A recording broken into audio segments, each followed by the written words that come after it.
আলহামদুলিল্লাহ ঐতিহ্যবাহী নাটোর জেলার নলডাঙ্গা উপজেলার দুর্লভপুর মাদ্রাসার বার্ষিক ওয়াজ মাহফিলের সম্মানিত শ্রদ্ধা ভাজন সভাপতি ৩ নম্বর খাজুরা ইউনিয়ন পরিষদের সুযোগ্য চেয়ারম্যান জনাব মোহতারাম আলহাজ খলিলুর রহমান সাহেব, আল্লাহ পাক তার হায়াতে তৈয়বাকে কবুল করুন। আজকের মাহফিলের প্রধান অতিথি নাটোর সদর নলডাঙ্গা সংসদীয় আসনের মাননীয় সংসদ সদস্য, নাটোরবাসীর প্রাণপ্রিয় নেতা জনাব আলহাজ শফিকুল ইসলাম শিমুল এমপি সাহেব। মাহফিলের প্রধান মেহমান বাংলাদেশ সড়ক ও জনপথ বিভাগের উচ্চপদস্থ কর্মকর্তা জনাব আলহাজ আফতাব হোসেন সাহেব, অন্যান্য অতিথিবৃন্দ, ওলামায়ে হাজারাত, মুরব্বিয়ান ইকরাম, যুবক ভাইরা, ছোট্ট কচি কাছেরা, পর্দায় থাকা মা বোনেরা, সবাইকে জানাই আন্তরিক সালাম। আসসালামু আলাইকুম ওয়া রাহমাতুল্লাহ। কোটি কোটি শুকরিয়া সেই মহান মাহবুদের, যিনি একান্ত মেহেরবানি করে আমাদেরকে আজ এই মহান ওয়াজ মাহফিলে আসার তৌফিক দান করেছেন। এই গভীর রাত পর্যন্ত আল্লাহ আমাদেরকে রেখেছেন, এজন্য শুকরিয়া আদায় করি আলহামদুলিল্লাহ। রাত 12টা 10 বাজে, মানে আজকে এখন কয় তারিখ? তাহলে মাহফিল হলো 2 দিন ব্যাপী, ঠিক না বেটি? 23 এবং 24, 2 দিন হয়ে গেল না? আমি দাওয়াত দিছি 23 তারিখ, এখন মাহফিল করতেছি 24 তারিখ, একদিন বেশি হয়ে গেল। ভাইয়ের আমার, আপনারা এই গভীর রাত পর্যন্ত আছেন, কি আলোচনা শোনার মন আছে? আছে? দাঁড়ানো ভাইরা তো বাড়ি যাওয়ার জন্য রেডি, এসব দাঁড়াই গেছেন। রাগ করছেন নাকি দাঁড়ানো ভাইরা? এত রাত করে কথা শোনার মানসিকতা কতটুকু আপনাদের আছে আমি জানি না। ওয়াজ মাহফিল কি ওয়াজ করবে রাখছে 12টার পরে। এখন যেমন ঘড়ির কাটা যেমন 12 বেজে গেছে, আপনাদেরও ওয়াজ শোনার 12 বেজে গেছে, আমার ওয়াজ করারও 12 বেজে গেছে, সমাজেরও 12 বেজে গেছে, গোটা পৃথিবীরও 12 বেজে সারা, ঠিক না? ঠিক, তাম পৃথিবী এখন 12:30 বাজে। এই অবস্থায় 12:30 বাজা ভাঙা অবস্থায় কোরআনের আলোচনা আমাদের জন্য এই মেধা মননশীলতায় চিন্তা জগতে কতটুকু বুঝে আসবে আমি জানি না। আমি অনুরোধ করব, যারা এসেছেন তারা নিঃসন্দেহে আল্লাহ সুবহানাহু ওয়া তাআলার কালাম কোরআন শুনতে এসেছেন, ঠিক না? ঠিক কথা বলেন। এই কালামের মহব্বত, কোরআনের মহব্বত দূর দূরান্ত থেকে, সুদূর বাঘা থেকে, এদিকে নওগাঁ থেকে, রাজশাহী থেকে বহু লোক এসেছেন আমি জানি। হ্যাঁ, আত্রাই, নওগাঁ থেকে, তো সব মিলে অনেক মানুষ রাস্তায় আছে, চারিপাশে আছে। অনেকে রাত বেশি হয় চলে গেছে, এ খবরও আছে। তেমনই একটা অবস্থানে এসছি। আল্লাহ রাব্বুল আলামিন আমাদের মঙ্গল করুন, আমরা বলি আমিন। তো কোরআন কারীম আপনার আমার দলিল।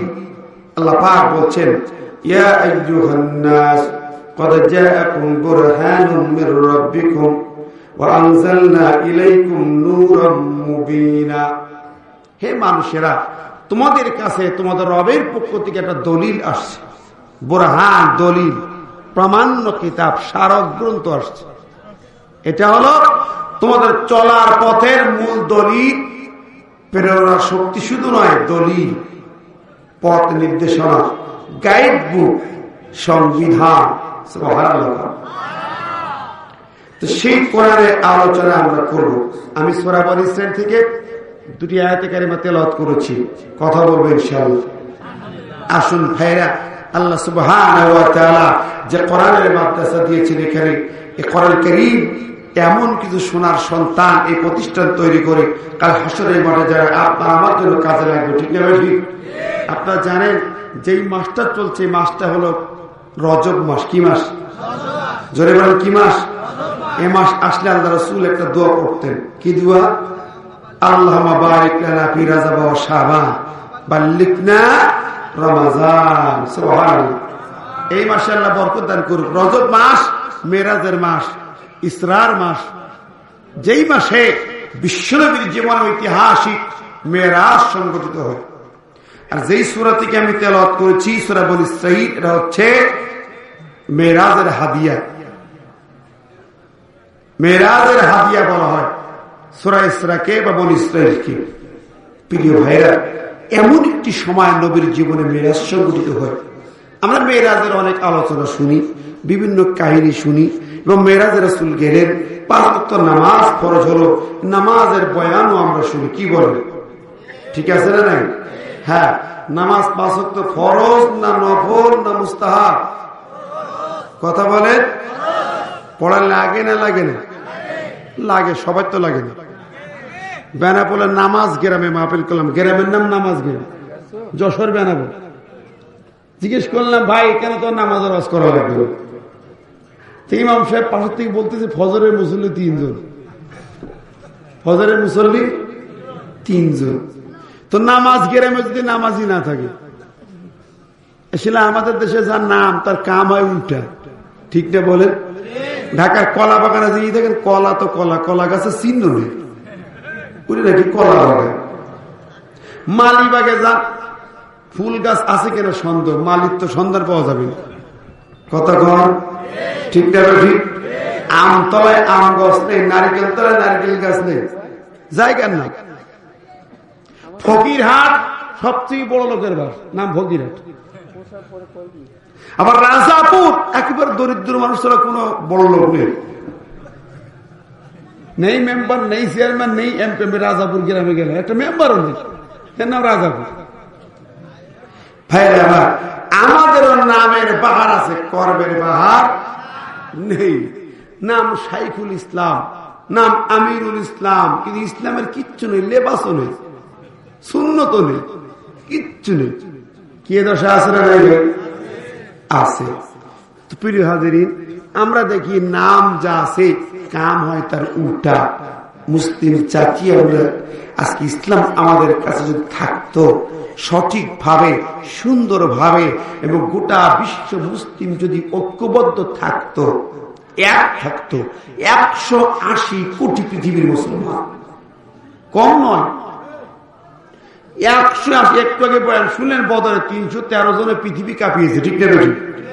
আর এখন 180 কোটি মুসলমান, তাদেরকে ধরে ধরে বার মসজিদে গুলি করে 50 জনকে শহীদ করে দিল। 51 জন হয়েছে কালকের দিন মসজিদে গুলি করে। আচ্ছা বলেন তো, সন্ত্রাসী তাদের কারা, জঙ্গি কারা? ঠিক না? ঠিক। দেখেন সন্ত্রাসের জন্ম কোথায় হয়। আমার কথাগুলো, অনেক কথা আমি আসলে বহু কথা বলছেন ভাইজানেরা, আমার নাকি খুব গরম বয়ান করি, এদিন একটু অবজেকশনও আছে। কি কর আমার ভাইরা, তো গরম আর নরম বুঝি না। কোরআন আছে, আল্লাহ বলছে, ইয়া আইয়ুহাল্লাযীনা আমানুত্তাকুল্লাহ আকুলু কাওলান সাদীদা। ভয় করো আল্লাহকে, ডাইরেক্ট সোজা সত্য কথা বলো। কথা কন, ঠিক না? ঠিক। আমি সঠিক তথ্য দিয়ে কথা বলবো, কোরআন থেকে কথা বলবো, বাস্তবে কথা বলবো, ঠিক কিনা? ভাইরা আমার, বন্ধুরা আমার, গোটা পৃথিবীর দিকে তাকা, আর যেই অবস্থায় মেরাজ হয় সেই অবস্থাটা মিলাই নেন। মেরাজের বয়ান শুনবো, শুধু নবী গেলেন, মেয়ানের বাড়ি তিনি ঘুমাইছিলেন, জিবরাইল এসে কাতুকুতু দিয়ে তুলে যে গোসল টোসল করায় পোড়াকে জড়াইলে দৌড়বেন, এ বস্তু বহুত শুনেছে। কিন্তু মেরাজটা কখন হয়েছিল, সেই প্রেক্ষাপট কি খেয়াল করেছেন? মক্কার জমিনে রাসূল পা রাখতে পারেন না, নির্যাতনের স্টিম রুলার চলছে। বেলালকে পায়ে শিকল, গলায় শিকল দিয়ে রাস্তায় বনভূমিতে দুপুর বেলা গরম বালু পাথরের পরে টেনে টেনে বেড়ায়। পিঠের চামড়াগুলো ফেটে ফেটে পড়ে, গোশতগুলো ঝরে ঝরে পড়ে। খাব্বাবকে খুঁটিতে বেঁধে মারতে মারতে পিঠের চামড়াগুলা ফাটিয়ে ফাটিয়ে সব ছিঁড়ে ছিঁড়ে নিয়েছে। চামড়া নাই, গোশত নাই। আগুনের পরে, আগুনের যে হারার পরে চিৎকুরি শোয়া বুকের পরে বড় পাথর দিয়েছে। পিঠের চামড়া গোশত গুলা খসে খসে আগুন নিভে যায়, কিন্তু খাব্বাবের কণ্ঠে কালেমা নিভে না। হযরত খাব্বাবকে বলে, ও খাব্বাব রে, যদি তুমি অনুমতি দাও, মেনে নাও একটা প্রস্তাব।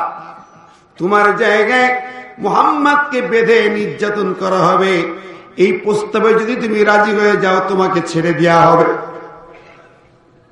হযরত খাব্বাব বলেন, হে মক্কার মুশরিকেরা, কুরাইশের নেতারা, আমি যেই নবীকে বিশ্বাস করেছি, আমার ঈমানের দাবি হলো আন-নাবিয়্যু আওলা বিল মুমিনিনা আনফুসিহিম। সূরা আহজাবের 36 নম্বর আয়াতে আল্লাহ বলেন, ইমানদারের ইমানের কাছে দাবি হলো তার জানের চেয়ে প্রাণের চেয়েও বিশ্ব নবী মর্যাদাবান। সুবহানাল্লাহ বলে, ঠিক না বে ঠিক? খাব্বাব বলে, আমাকে মারতে মারতে মেরে ফেলতে পারো, টুকরা টুকরা করে দিতে পারো, আমার জান চলে যাবে, জান দিয়ে আমি নবীকে ভালোবাসি। জোরে বলেন সুবহানাল্লাহ।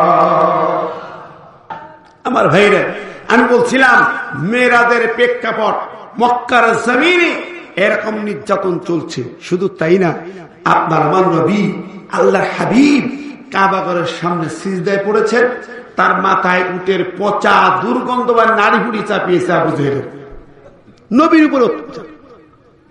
বিশ্বনবী কাবার সামনে তিনি কষ্ট নির্যাতন পাচ্ছেন, মার খাচ্ছেন, সাহাবীরা টিকতে পাচ্ছেন না। সুমাইয়া শাহাদাত বরণ করলেন, আম্মারকে 4 হাত পা বেঁধে মারতে মারতে বেহুশ করে ফেলে দিচ্ছে একের পর এক। রাসূলকে হত্যার জন্য উমরকে পাঠাইলো, উমর যাও, মুহাম্মাদের কল্যাণ। উমর যখন পথে যায়, কোরআন শোনার পরে কোরআন তার কলিজা পরিবর্তন করেছে। খুনি ওমরের তরবারি নেমে গেল, ওমর হয়ে গেল নবীর কর্মী, কালেমা পড়ে। সুবহানাল্লাহ। কোরআন সন্ত্রাসীর হাতকে দমন করে, এটা তার প্রমাণ, ঠিক না ঠিক? আর সন্ত্রাসীর জন্ম হয় ক্ষমতার চেয়ার থেকে। আবু জেহেল ক্ষমতাসীন নেতা, তার চেয়ার থেকে সন্ত্রাসের জন্ম হলো। মুহাম্মদকে কল্যাণী এসে পাঠালো ওমরকে, ঠিক না ঠিক? ভালো করে বোঝেন। শুধু তাই না, বিশ্বনবী সাল্লাল্লাহু আলাইহি সাল্লাম তিনি মক্কায় পা ফেলতে পারছেন না, চলে গেলেন তায়েফে যায়েদ বিন হারেসাকে সাথে নিয়ে।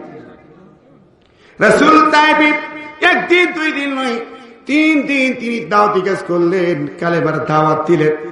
মানুষেরা কালেমা গ্রহণ করলো না, বড় উল্টো দুষ্ট যুবকদের দিয়া পাথরে পাথরে আঘাতে আঘাতে আমার নবীকে রক্তাক্ত করে বেহুশ করে জমিনে ফেলে দিলেন।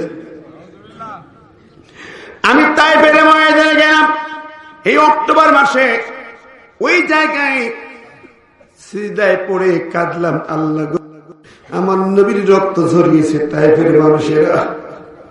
আরে রাসূল বেহুশি পড়ে গেছেন, পায়ের জুতা পায়ের সাথে মিলে গেছে, খোলা যায় না। রাসূল হুঁশ ফিরে পেলেন, রক্ত জমে আছে মাটিতে, ওই রক্তগুলো কুড়ায়া কুড়ায়া নবী গায়ে মাখতেছে। ওই রক্ত তুলে আবার গায়ে মাখেন।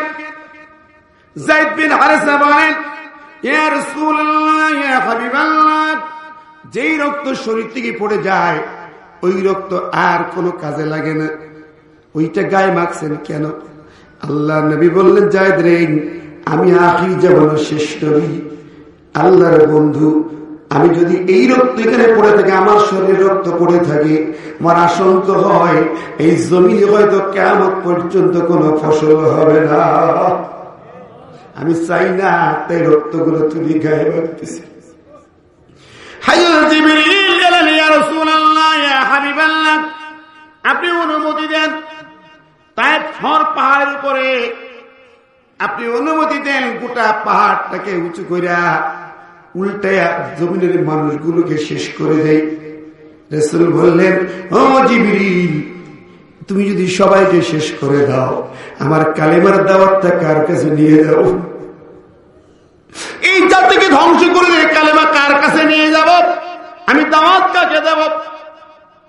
আল্লাহ পাক তখন জিবরিলকে দিয়ে শুনিয়ে দিলেন, শুনায় দাও আমার নবীকে, ওমা আরসালনাকা ইল্লা রাহমাতাল লিল আলামিন। রাসূল, তোমাকে গোটা জাতির জন্য রহমত স্বরূপ পাঠিয়েছি। সুবহানাল্লাহ। বিশ্বনবী ওখান থেকে কষ্ট নিয়ে রওনা দিয়েছেন। পথে যায়েদ বিন হারেসা জিজ্ঞাসা করছেন, ইয়া রাসূলুল্লাহ, ইয়া হাবিবাল্লাহ, এই কষ্ট যন্ত্রণা, রক্ত নিয়ে ফাটা শরীর থেকে ফাটা ফাটা জীবন নিয়ে যাবেন কোথায়? মক্কায় ফিরে যাবেন? মক্কাবাসী তো আপনাকে মারবে, আপনাকে মেরে ফেলতে চায়। ইয়া রাসূলুল্লাহ, ওরা 3টি চক্রান্ত করেছে। وإذ يمكر بك الذين كفروا ليثبتوك أو يقتلوك أو يخرجوك ويمكرون ويمكر الله والله خير الماكرين। সূরা আল-ফালাক 30 নম্বর আয়াত। আল্লাহ বলেন, তোমার সঙ্গে ওই মক্কার কাফেররা 3টি চক্রান্ত করেছে। লিউসবিতুকা, তোমাকে গ্রেফতার করবে, আও ইয়াকতুলুকা, তোমাকে হত্যা করবে, আও ইখরিজুকা, তোমাকে বহিষ্কার করবে মক্কার জমিন থেকে। আল্লাহু আকবার। দুনিয়ার সেরা মানুষ, মক্কার জ্যোতি শুধু নয়, যেই নবী এই মাসিক গোটা জগৎবাসীর রহমত, তার উপরে জেল খাটানো হয়েছে তাকে 3টি বছর প্রায়। তাকে হত্যার জন্য সব পরিকল্পনা বারবার করা হয়েছে, তাকে মক্কা থেকে বিতাড়িত করা হয়েছে। ঠিক না ঠিক? কথা বলেন। আজ যদি আপনি নবীর পথে চলতে চান, নবীর কালেমা নিয়ে দাওয়াত দেন, গোটা জাতিকে একবার শুনে দেন, জাতি রে, আল্লাহর আইন ছাড়া কারো আইন চলবে না। ওই বিরোধী তো আপনার বিরুদ্ধে হবে। ঠিক না ঠিক? একই নিয়ম। বিশ্বনবী সঙ্গী আবু জাহেলের ভিটা বাড়ির দ্বন্দ্ব ছিল না, ব্যবসায়ের গন্ডগোল ছিল না, রুটি রুজির গন্ডগোল ছিল না, ক্ষমতার দ্বন্দ্ব বেঁধে গেল। কোন জায়গায়? আমার নবী মক্কায় 10-13টি বছর নামাজের জন্য মানুষকে ডাক দেন নাই, হজের জন্য ডাক দেন নাই, রোজার জন্য ডাক দেন নাই, যাকাতের জন্য সবাইকে পেরাপিরি করেন নাই। তখন এগুলো ফরজও হয় নাই। কিন্তু নবীর উপর অত্যাচার কেন? কি দাওয়াত দিয়েছিলেন? দাওয়াত ছিল একটাই, মক্কাবাসীরা এক আল্লাহর আইনের গোলামি করো।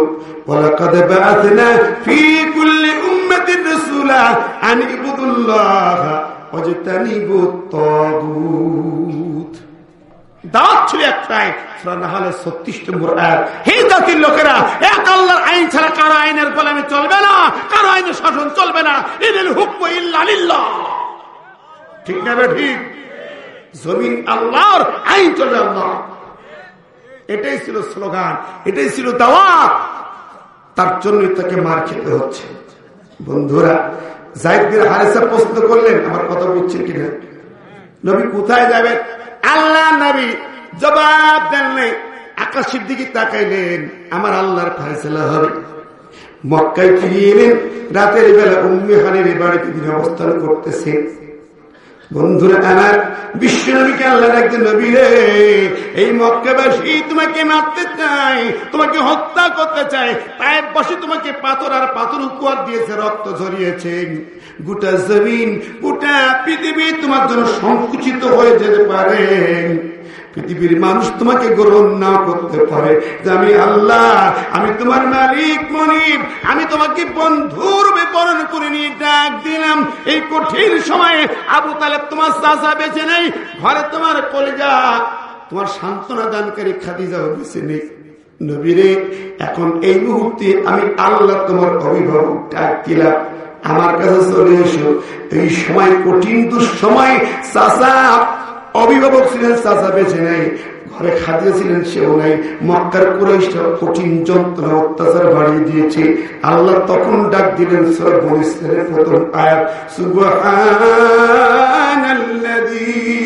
আসরা بعبده ليلا من المسجد الحرام إلى المسجد الأقصى الذي باركنا حوله لنريه من آياتنا إنه هو السميع البصير سبحان الله হে রাসূল তোমাকে ডাকলাম চলে আসো দুনিয়ার কোন মানুষ তোমার নাও চাইতে পারে আমি আল্লাহ তোমার মালিক মনে ডাক দিলাম তোমার শান্তির অভয় বাণী তোমার নির্যাতন নিষ্পেষণ বিদরিত করে শান্তির সুন্দর জীবন দেব আমি আল্লাহ তোরে বলুন সুবহানাল্লাহ ডেকে আল্লাহ যে হাদিয়া দিলেন সূরা বনী ইসরাঈল আমরা বয়ান শুনি 14টা মূলনীতি কিন্তু তার হেডকোয়ার্টারটা কি আল্লাহ তার কাছে ডেকে কঠিন নির্যাতনের সময় কাছে ডেকে কি দেবে কি সান্ত্বনা শুধু নামাজ না অন্য কিছু আল্লাহ দিলেন সূরা বনী ইসরাঈলের 80-81 নম্বর যে আয়াতে তেলাওয়াত করেছি আল্লাহ কি দিলেন আসল জিনিসটা আমরা শুনি মূল জিনিস মূলনীতি অকুল জাল হক ওয়া জাহাকাল বাতিল ইন্নাল বাতিলা কানা যাহুকা হে রাসূল বলে দাও গোটা জাতিকে শুনিয়ে দাও মিথ্যার দিন শেষ শুনি দাও আবু জেহেল তোর বাহাদুরি শেষ আবু লাহাব তোর বাহাদুরি শেষ উতবা সাইবা তোদের বাহাদুরি শেষ হয়ে যাবে আল্লাহ দিনের বিজয় হবে এই জমির কোরআনের শাসন জারি হবে জোরে বলো সুবহানাল্লাহ এটাই ছিল মিরাজের মূল হাদিয়া আমার ভাই বন্ধুরা বিশ্বনবীকে আল্লাহ সূরা বনী ইসরাঈলের যে বর্ণনাগুলো আল্লাহ দিয়েছেন আমরা তা শুনেছি আমরা শুনছি প্রতিনিয়ত কিন্তু বাস্তব জীবনের সঙ্গে মিলাতে আমরা রাজি না কথা বলেন জোরে বলেন সারা জিন্দেগি ওয়াজ শুনছেন ওয়াজের বাস্তবতা কোথায় স্বাধীনতার পর বাংলার জমিনে ওয়াজ কম হয় নাই ওয়াজের বাস্তবতা কই সূরা বনী ইসরাঈলের যে আলোচনা করতে চাই আপনারা কষ্ট পাচ্ছেন না তো মন করে প্রাণ ভরে কথাগুলো শুনতে হবে কঠিন দুঃসময়ে নির্যাতনে রক্তের স্রোত ধারা বয়ে যায় মক্কার জমিনে নবীর গলায় ফাঁস পড়াইয়া কাবার সামনে ফেলে দিয়েছিল আবু জেহেলের দল নবী বেহুশ নবীর গলায় ফাঁস অপরাধ কি ছিল হুঁশফিরি পাওয়ার পরে নবী হাতিমে কাবার ছাদের পানি পড়ে মিজাবের রহমত ওই জায়গায় দুই রাকাত নামাজ পড়ে সিজদায় যে প্রাণ ভরে কাঁদছেন আল্লাহ যেই জাতি তোমার নবীকে হত্যা করতে চায় সেই জাতির ভাগ্য আকাশে কোনো কল্যাণ আশা করা যায় না আল্লাহ নবী করেন আর আল্লাহ জিবরিল বলে জিবরিল দেরি করিস না চলে যা আমার হাবিবের কান্না আর সইতে পারি না কান্নার পানি মুছায়া দে নবীজি সিজদায় পড়ে কাঁদতেছেন আর জিবরিল পাশে এসে বসে গেলেন সূরা বনী ইসরাঈলের 80 নম্বর আয়াত নিয়ে জিবরিল নবীর কাছে বসে গেলেন নবী আর কাঁদবেন না মাথা উঁচু করেন আল্লাহর কোরআন নাযিল হয়ে গেছে আপনার চোখের পানি মুছায়া আল্লাহ পাক আপনাকে শান্তির জন্য দোয়া শিখায় দিচ্ছেন জোরে বলুন সুবহানাল্লাহ কি দোয়া শিখাইলেন আল্লাহ ওয়াকুর রাব্বি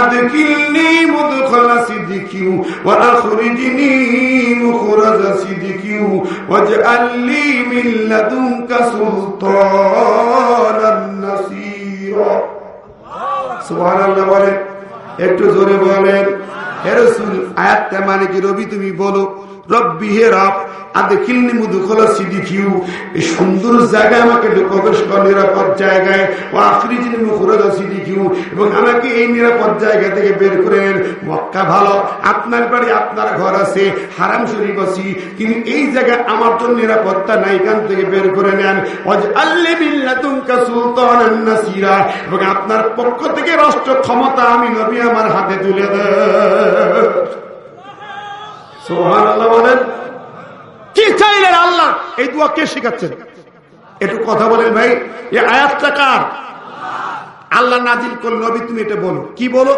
ওয়াজআলনি মিন লাদুনকা সুলতানান নাসীরা আমাকে এখান থেকে বের করে নিয়ে নিরাপদ জায়গায় তোমার রাষ্ট্র ক্ষমতা শাসন ক্ষমতা হাতে তুলে দাও এখন আমরা যদি কিছু কিছু মোল্লারা বলি রাজনীতি রাজক্ষমতা তো আবার এর মানে কি আয়াত কি বোঝায় নবীকে আল্লাহ চাইতে বলল কেন রাজক্ষমতার প্রয়োজন নবী মক্কার জমিনের নেতা আবু জেহেল সেখানে কোরআন যদি না থাকে, ট্যাঙ্কিতে কোরআন না থাকে, হেডকোয়ার্টার কোরআন না থাকে, আল্লাহর আইন না থাকে, নবী মার খায়, রক্তের স্রোতধারা বয়ে যায়। ঠিক না? ঠিক। জায়গায় কোরআন যেতে হবে, শান্তি যদি পেতে হবে।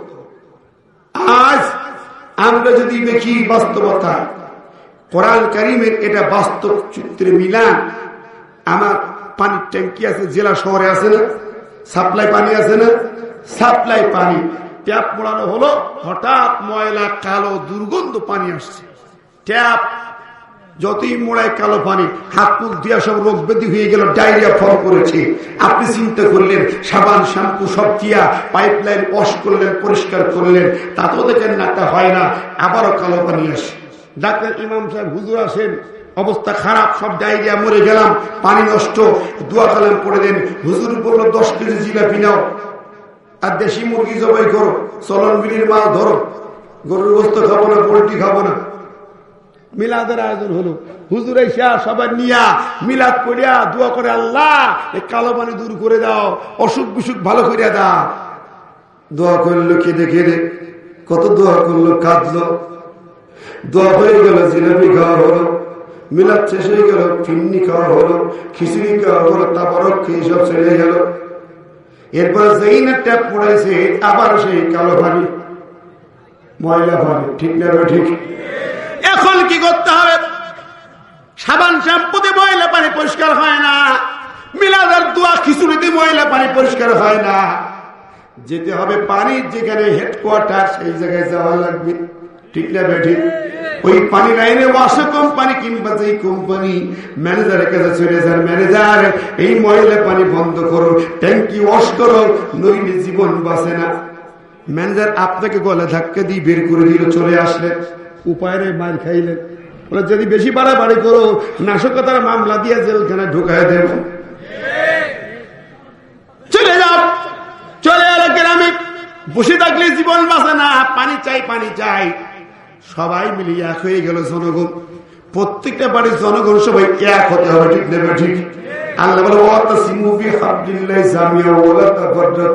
একা একা দাওয়াত দিলে হবে না, সবাই ঐক্যবদ্ধ হয়ে কোরআন ধরো, ধরে বলছে এক হতে হবে। ولتكن منكم أمة يدعون إلى الخير ويأمرون بالمعروف وينهون عن المنكر। তোমাদের মধ্যে একটা দল, সবাই ঐক্যবদ্ধ হতে হবে, ন্যায় কাজে মানুষকে ডাকবে, খারাপ কাজ বন্ধ করতে হবে। জোরে বলেন মারহাবা। এখন লোকজন সবাই এক হয়ে যদি ঐক্যবদ্ধ হয়ে, জোটবদ্ধ হয়ে সামনে যান, ও ট্যাঙ্কির ম্যানেজার, হয় ট্যাঙ্কি পরিষ্কার করো, নইলে গদি ছাড়ো। কথা বলেন, জোরে বলে। ঠিক না? ঠিক। কোরআন তাই বলছে, নবীকে দোয়া, নবীরে দোয়া করো।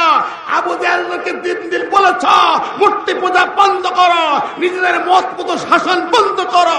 হয়নি যখন, এখন স্লোগান, ও জাআলনি মিন লাদুনকা সুলতানান নাসিরা, গদি ছাড়ো, নাস্তিকরা গদিতে বসে থাকতে পারবে না। ঠিক না? ঠিক। মূল জায়গায় ময়লা ঢুকেছে, হেডকোয়ার্টারে। আপনি বাড়ি বাড়ি দোয়া তাবিজ করবেন, জিন্দিগি তো সমাজের পরিবর্তন হবে না, কোশ্চিন কালো হবে না। এই দেখেন গত 2 দিন ধরে কি কারবারটা, পূজা করে অন্যরা, রং মাখামাখি করে, হিন্দুরা পূজা করে, মুসলমানের সন্তান সব রং মাখতেছে। দেখছেন গত বৃহস্পতিবার, শুক্রবার দেখছেন সারা দেশ স্কুল করে ইউনিভার্সিটি সব রং মাখাচ্ছে। তার মানে কি? সংস্কৃতি বলতেছে কি? ধর্ম যার যার, উৎসব সবার। এটা কুপুরি স্লোগান। এটা কি কুপুরি স্লোগান? লাকুম দীনুকুম ওলিয়া দিন। যার ধর্ম তার, ধর্ম যার, উৎসব তার। একজনের ধর্ম আর একজনের উৎসব হতে পারে না। এই যে গাছ, যদি বলি গাছ যার যার, ফল সবার, কেউ মানবে? ফল হাত দিকে দিকে বাক্য সানিয়ে দেবে। ঠিক না? ঠিক। যদি বলে চাকরি যার যার, কিন্তু বেতন সবার হবে। পয়লা বৈশাখে বৈশাখী ভাতা দেবে, ভাতা দেবে না? কারে বৈশাখী ভাতা কারা দেবে? 40% ভাতা দেবে। কারে? সরকারি চাকরি, বেসরকারি চাকরি, যারা চাকরি করে তাদের। চাকরি করে না তারা যদি ভাতা চায় পাবেন? বলবেন যে চাকরি যার যার, ভাতা সবাই পয়লা বৈশাখ এদেশ আমার, আমি দেশের নাগরিক, আমি কেন ভাতা পাবো না? ওরা পান্তা খাবে, ওরা ইলিশ খাবে, ওরা নাচ গান করবে, হলুদ শাড়ি পরবে, আমি কেন পারবো না? মিছিল করলে পাওয়া যাবে? কথা বলেন দেখেন ভাই। তাহলে ধর্ম যাত্রার উৎসব সভা এটা হতে পারে না, পারে না। আমাদের একজন বলতেছিল যদি কেউ বলে বিয়ে যাত্রার বউ সবার হবে, এটা হয়েছে সেরকম। আমার ভাই বন্ধুরা, তাহলে মূল জায়গায়, মূল হেডকোয়ার্টারে ময়লা ঢুকেছে, ময়লা পরিষ্কার না হওয়া পর্যন্ত এই জাতির ভাগ্য আকাশে কল্যাণ আশা করা যায় না। ঠিক না? ঠিক। আমার ভাই বন্ধুরা দেখেন, আল্লাহ সুবহানাহু ওয়া তাআলা এই সুনিকে যা দিলেন, আমি মূল জায়গায় আসতেছি। এই কোরআনের মূল পয়েন্টটা, মূল জায়গায় যদি ইসলাম না থাকে, আপনার মাথাটা যদি নষ্ট হয়, এই জায়গায় যদি শিরা কেটে যায়, শরীর যত সুন্দর নাদুস নুদুস চেহারা থাক, তাকে লোক পাগল বলবে, কোনো দাম নেই। কথা বলেন। আজকে সারা দেশে আমরা ওয়াজ নসিহত করি, বাবারা পর্দা মানো, মায়েরা পর্দা মানো। ও মায়েরা, পর্দা ছাড়া চলো না। ওয়াজ করলাম স্বাধীনতার পরে বাংলার জমিনে 48 বছর ধরে এই ওয়াজ চলল সুন্দর করে। মাঠে ময়দানে এমন কোন দিন নাই হাজার হাজার মাহফিল হয় না আমরা ওয়াজ করি, বাবা চুরি করো না, বাবা জেনা করো না, অন্যায় করো না, বেপরদায় ছিল না। বলুন দেখি এই ওয়াজ কতটুকু কাজে লাগছে? কাজে লাগছে। চুরিও এমন পর্যায়ে গিয়েছে, এখন ডিজিটাল কায়দায় চুরি হচ্ছে। ঠিক না বেঠিক? একেবারে চুরি, পুকুর চুরি, রাস্তাঘাটেও দেখা যাবে চুরি করতে করতে খবর, ইট চুরি, রডের জায়গায় বাঁশ দেওয়া শুরু হয়েছে। কথা কন ঠিক না বেঠিক? আমার ভাইরা, শেষ পর্যন্ত জনগণের ভোট পর্যন্ত চুরি হওয়া শুরু হয়েছে। কথা খান, বাকি আছে কি চুরি করতে? কিচ্ছু বাকি নেই। এই চুরি কেমনে বন্ধ হবে? বন্ধুরা আমার, চুরি বন্ধ হবে না। কোরআন বলেছেন চোর পুরুষ তোর নারী চুরি করলে হাত কেটে দাও। যতদিন হাত কেনা আইন জারি না হবে, ততদিন বাংলার জমিনে এই চুরি বন্ধ হবে না। কথা কন ঠিক কিনা? আইনটা কার? আরো জোরে বলেন কার? জেনা ধর্ষণ বন্ধ হয় না। ধর্ষণ করতে করতে এখন গণধর্ষণ, সাধারণ ধর্ষণ আর নেই, এখন গণধর্ষণ। ডেভেলপ হয়েছে, উন্নতি হয়েছে, ডিজিটাল হয়েছে। কথা বলেন কারণটা কি? কারণটা হলো ইসলাম বলেছেন অকারনা ফি বুয়ুতিকুন্না ওয়ালা তাবাররুজনা তাবাররুজুল জাহিলিয়াতিল উলা। নারীরা ঘরে থাকবে, রাস্তায় বেপরদায় বের হবে না। কার কথা? জোরে গন্না কার কথা? আর আমরা বলছি না, পর্দা চলবে না, রাস্তাঘাটে নাই সমান অধিকার। সমান অধিকার কি করতে হবে? মেয়ে লোকের চাকরি দিতে হবে বেশি বেশি, ওদেরকে মেম্বার বানাতে হবে, ওদেরকে ভাইস চেয়ারম্যান বানাতে হবে, ওদেরকে কত কিছু বানাতে হবে। ঠিক না? এখন যত জায়গায় এসে বসাইছেন, কোন জায়গায় শান্তি আছে? ইউনিয়ন পরিষদ 3টা মেম্বার মহিলা, কি কাম আছে ওদের? কোন কাম আছে? ওদের সালিশ কেউ মানে? ওদের বিচার কেউ মানে? বরং ওর ঘরে আর সংসারে অশান্তি সৃষ্টি হয়েছে। ঠিক আছে? ঠিক। ও এখন নিজের বরেরও মানে না মেম্বার। ঠিক না? ঠিক ভাই। আবার মহিলাদেরকে ভাইস চেয়ারম্যান উপজেলা পরিষদে বসে, কোনো কাম নাই, পরিষদটা গরম হয়, আসলে কোনো কাম নাই। এইভাবে শুধু না, একের পরে একে দেখা যায় নারীদেরকে বিপর্যয় করে রাস্তায় নামানো হয়েছে। 14 ফেব্রুয়ারি ভ্যালেন্টাইন ডে দেখলাম বাংলাদেশে কোটি কোটি যুবক যুবতীরা অন্যায় আকামে লিপ্ত হয়েছে। ভালোবাসা, আই লাভ ইউ। 4 বছরের বাচ্চা শিখতেছে, পেলে ক্লাসে পড়ে, স্কুলে গেটে ফুল নিয়ে দাঁড়ায়া ম্যাডাম আসতে বলে, madam I love you. Class 3 পরে মায়ারা ছেলেরা আজকে এরে কয় লাভ ইউ, ওরে কয় love you, love you, love you শিখতেছে। ঠিক না? ঠিক। পরিবেশটা পুরো নষ্ট হচ্ছে। কারা করে? এই পরিবেশ নষ্ট হওয়ার জন্য কারা দায়ী? আমার সমাজ দায়ী, এই সমাজের নেতারা দায়ী। ধরে ঠিক না বেঠে কত ও ভাইরা বন্ধুরে, আল্লাহ পাক এই সমাজটাকে সুন্দর করে রাখার জন্য এই সূরা বনী ইসরাঈল একটা দুইটা নয় 14টি নীতিমালা ঘোষণা করেছেন। কয়টা? কথা বলেন কয়টা? আর জোরে বলেন না কয়টা? আল্লাহ সুবহানাহু ওয়া তাআলা তার কালামের মধ্যে ঘোষণা দিয়ে বলতেছেন, ওয়াকাদা রাব্বুকা আল্লা তা'বুদু ইল্লা ইয়্যাহু ওয়া বিল ওয়ালিদাইনি ইহসানা। সূরা বনী ইসরাঈল বললেন, ওয়াকাযা রাব্বুকা, তোমার রব কাজা, কাজী হিসাবে ফায়সালা দিচ্ছেন, চূড়ান্ত বিচারের চূড়ান্ত রায় দিয়ে দিচ্ছেন। কার রায়? আল্লাহর রায়। বলেন সর্বশ্রেষ্ঠ আদালত আল্লাহ বলতে, আলাইসাল্লাহু বিআহকামিল হাকিমিন, দুনিয়ার সব বিচারকের প্রধান শ্রেষ্ঠ বিচারপতি হলেন আল্লাহ সুবহানাহু ওয়া তাআলা। জোরে বলেন সুবহানাল্লাহ। ঠিক কিনা? সেই আল্লাহ বলছেন আমার রায় মানতে হবে বাধ্য। তুমি মুসলমান যদি হও আল্লাহর রায় মানতে বাধ্য। ঠিক না ঠিক? চামড়া কাটলেই মুসলমান হয় না, বছরে ঈদের নামাজ পড়লেই মুসলমান হয় না, কতক্ষণ শুধু জুমা পড়লেই মুসলমান হয় না। নামাজ কালাম আর আল্লাহর রায়গুলো মানতে হবে। ঠিক না ঠিক? আমাদের দেশে কোর্টের রায় হয় না, হাইকোর্টের রায় আছে না নাই, সুপ্রিম কোর্টের রায় আছে না নাই। এখন বলেন রায়, অনেক রায় আছে যে রায় ইসলামের সাথে সাংঘর্ষিক, তারপরও আমার দেশের মুসলমান মানতেছে, আছে না নাই? যেমন একটা কথা বলি, মেয়েদেরকে 18 বছরের নিচে বিয়ে দেওয়া যাবে, এদেশের আইন আছে না নাই? আর ইসলামের আইন কি? এই আইনটা সম্পূর্ণ শরিয়াত বিরোধী। আমি বললে আমার বলবে তুমি রাষ্ট্রদ্রোহী, কিন্তু আমি বলবো আমি যদি রাষ্ট্রদ্রোহী হই ওই আইনের কারণে, তাহলে তুমি কোরআনের আইন না মানা তুমি আল্লাহ দ্রোহী। ঠিক না ঠিক? আল্লাহর রায় হলো মেয়ে সন্তান বালেগা হবে, তাকে বিয়ে দিতে হবে। সুবহানাল্লাহ। সায়েন্টিফিক বিজ্ঞানের ব্যাখ্যায় যাও, যত দেরিতে বিয়ে হবে তত ওর শারীরিক ক্ষতি হবে। বালেগ হওয়ার পরে যত দ্রুত বিয়ে দেবেন তত ওর শরীর সুস্থ হবে। সুবহানাল্লাহ। এবং হাদিসে বলা হয়েছে একটি মেয়ে বালেগ হওয়ার পরে বাবা মা যদি তাকে বিয়ে না দেয়, তার দ্বারা যদি কোনো জেনা হয়, আজকাল তো ওদের কিলা বললাম না 10-12 বছর যায় না, এর মধ্যে হ্যালো চলো গেল ইত্যাদি। ঠিক না ঠিক? গোটা জাতি বুঝতেছে।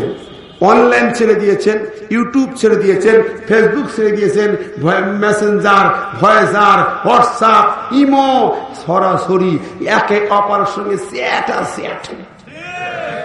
আগে বলতো চ্যাটের বাচ্চা, এখন থেকে মোবাইল সে চ্যাট সমান করতে। ঠিক না ঠিক? সর্বনাশ করে দিচ্ছে। এখন রাসূল বলছে, এই পিতা, তোর মেয়ে বয়স হয়েছে, বালেগা হয়েছে, বিয়ে না দিলে ওর দ্বারা যা অন্যায় হবে সমস্ত পাপের ভাগ বুঝা তোর বাবার ঘরে। তাহলে বন্ধুরা আমার, ইসলামের সাংঘর্ষিক আইন, তারপর দেশের মানুষ মানতেছে। ঠিক না? সাংঘর্ষিক আইন, পর্দার আইন, মেরেছে বিভিন্ন আইন। এখন কোর্ট যখন রায় দেয়, রায় মানতে হয়, আইন মানতে হয়। না মানলে আপনাকে প্রয়োজনে জেলখানায় যেতে হয়। ঠিক না? জোরে বলেন। দুনিয়া বোঝো মুসলমান, দুনিয়ার কোর্ট বোঝো, দুনিয়ার আইন বোঝো, আল্লাহর আইন কেন বোঝো না? আমার আল্লাহ তার কোর্টে রায় দিও, কাজা রব্বুকা, তোমার রব রায় দিচ্ছেন, ফয়সালা দিচ্ছেন, এই রায় তোমাকে মানতেই হবে। কথা বলেন, যদি রায় না মানেন তাহলে আপনার ঈমান থাকবে না। আল্লাহ বলেন, আল্লাহ তা'বুদু ইল্লা ইয়্যাহু, এক আল্লাহ ছাড়া আর কারো গোলামি দুনিয়ায় চলবে না। আল্লাহর হুকুম ছাড়া কারো হুকুম মানতে পারবে না। তুমি ইমানদার যদি দাবি করো, মুসলমান যদি দাবি করো, তোমার কোনো অধিকার নেই আল্লাহর আইন ছাড়া অন্য আইন মানার। আল্লাহ বলেন, ওয়ামা কানা লিমুমিনিন ওয়ালা মুমিনাতিন ইযা কাযাল্লাহু ওয়া রাসূলুহু আমরান আইয়াকুনা লাহুমুল খিয়ারাতু মিন আমরিহিম ওয়া মান ইয়াসিল্লাহা ওয়া রাসূলুহু ফাকাদ দাল্লা দালালাম মুবিনা। সূরা আহজাবের 36 নম্বর আয়াতে আল্লাহ বলছেন, মুমিন পুরুষ হোক আর নারী হোক, পুরুষ হোক আর নারী হোক, সে তো ইমানদার দাবি করি, ইজা কাযাল্লাহু ওয়া রাসূলুহু, আল্লাহ এবং রাসূল যা রায় দিয়েছেন অকপটে সেই রায় মানতে হবে।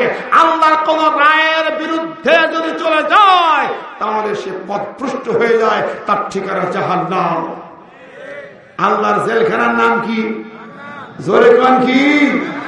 আল্লাহর রায় না মানলেও জেলখানায় যেতে হবে, জাহান্নামে যেতে হবে। জোরে কোন? এটা কার কথা? আরো জোরে কোন? মানতে হবে কি হবে না? আল্লাহর রায় সব কোরআনে আছে না? এটা কি মোল্লাতন্ত্র? কথা কয় না। এ তন্ত্র কার? ইন্নাদ দীনা ইনদাল্লাহিল দিন মানে তন্ত্র, দিন মানে তন্ত্র, কোড অফ লাইফ, জীবন তন্ত্র, মানবশীল জীবন পরিচালনার নীতিমালা দেখে দিন বলা হয়। ইন্নাদ দীনা ইনদাল্লাহিল ইসলাম, আল্লাহর তন্ত্রের নাম হলো কোনটা? আল-ইয়াওমা আকমালতু লাকুম দীনাকুম ওয়া আতমামতু আলাইকুম নি'মাতি ওয়া রাদিতু লাকুমুল ইসলাম দীনা। আমার আল্লাহ বলেন, আমি আমার দিনকে পরিপূর্ণ করলাম, আমার তন্ত্রকে কমপ্লিট করলাম। আর ইসলামটাকে তোদের তন্ত্র হিসাবে, রাজতন্ত্র হিসাবে, রাজপ্রাসাদের সংবিধান হিসেবে মনোনীত করলাম। জোরে বলেন সুবহানাল্লাহ। কার তন্ত্র? আজকের পার্লামেন্টে দাঁড়িয়ে একজন মেম্বার বললেন কি? মোল্লাতন্ত্র। ইসলামকে মোল্লাতন্ত্র বলেছেন, ঠিক না ঠিক? কথা বলেন। যেই ব্যক্তি ইসলামকে মোল্লাতন্ত্র বলেছেন, আল কোরআনের বিপক্ষে, আল্লাহর আইনের বিপক্ষে, ইসলামের বিরুদ্ধে মোল্লাতন্ত্র বলেছেন, এই লোকটি মুসলমান থাকার অধিকার রাখে না, রাখে না, রাখে না। কথা কোন ঠিক না ঠিক? কোন অধিকার রাখে না। কোরআন বলছে, আমার কথা না। ভাইরা আমার, বন্ধুরা আমার, যেই ব্যক্তি হোক না কেন, যত বড় সাহেব হোক না কেন, লাট সাহেব হোক না কেন, নেতা হোক না কেন, যে ব্যক্তি আল্লাহর তন্ত্রকে মানতে পারে না, সেই ইমানদার হতে পারে না, মুসলমান হতে পারে না। জোরে বলেন ঠিক আছে না নাই? আমার ভাই বন্ধুরা, আজকে আমরা এ কথা বললেই অনেকের কষ্ট লাগে। শোনেন, ইসলামের তন্ত্রটা বুঝে নিতে হবে। সমস্ত ক্ষমতার মালিককে, আর যেরকম কে? আল্লাহ ছাড়া কেউ ক্ষমতার মালিক আছে? এই জমিনে আর কেউ আছে? যে যত দাপট দেখেন না কেন, এই জমিনে আল্লাহ ছাড়া কেউ ক্ষমতার মালিক হতে পারে না। আল্লাহ ছাড়া কোন সব শক্তি পাওয়ার কারো থাকতে পারে না। লা কুওয়াতা ইল্লা বিল্লাহ। আল্লাহ পরিষ্কার করে বলেছেন, একমাত্র ক্ষমতা আছে আল্লাহর হাতে, আর কারো হাতে নাই। যারা বলেন সুবহানাল্লাহ। আপনি স্বীকার করবেন না, আপনি ইমানদার হতে পারবেন না। প্রিয় হাজিরিন, আপনাদের কষ্ট দিচ্ছি, মন খারাপ করছেন, কেউ কেউ রাগ করছেন, তাই না? দেখেন, আপনি যদি কিছু করেন, কোরআন বলে পরের আইনটা কি? অবিল ওয়ালিদাইনি ইহসানা।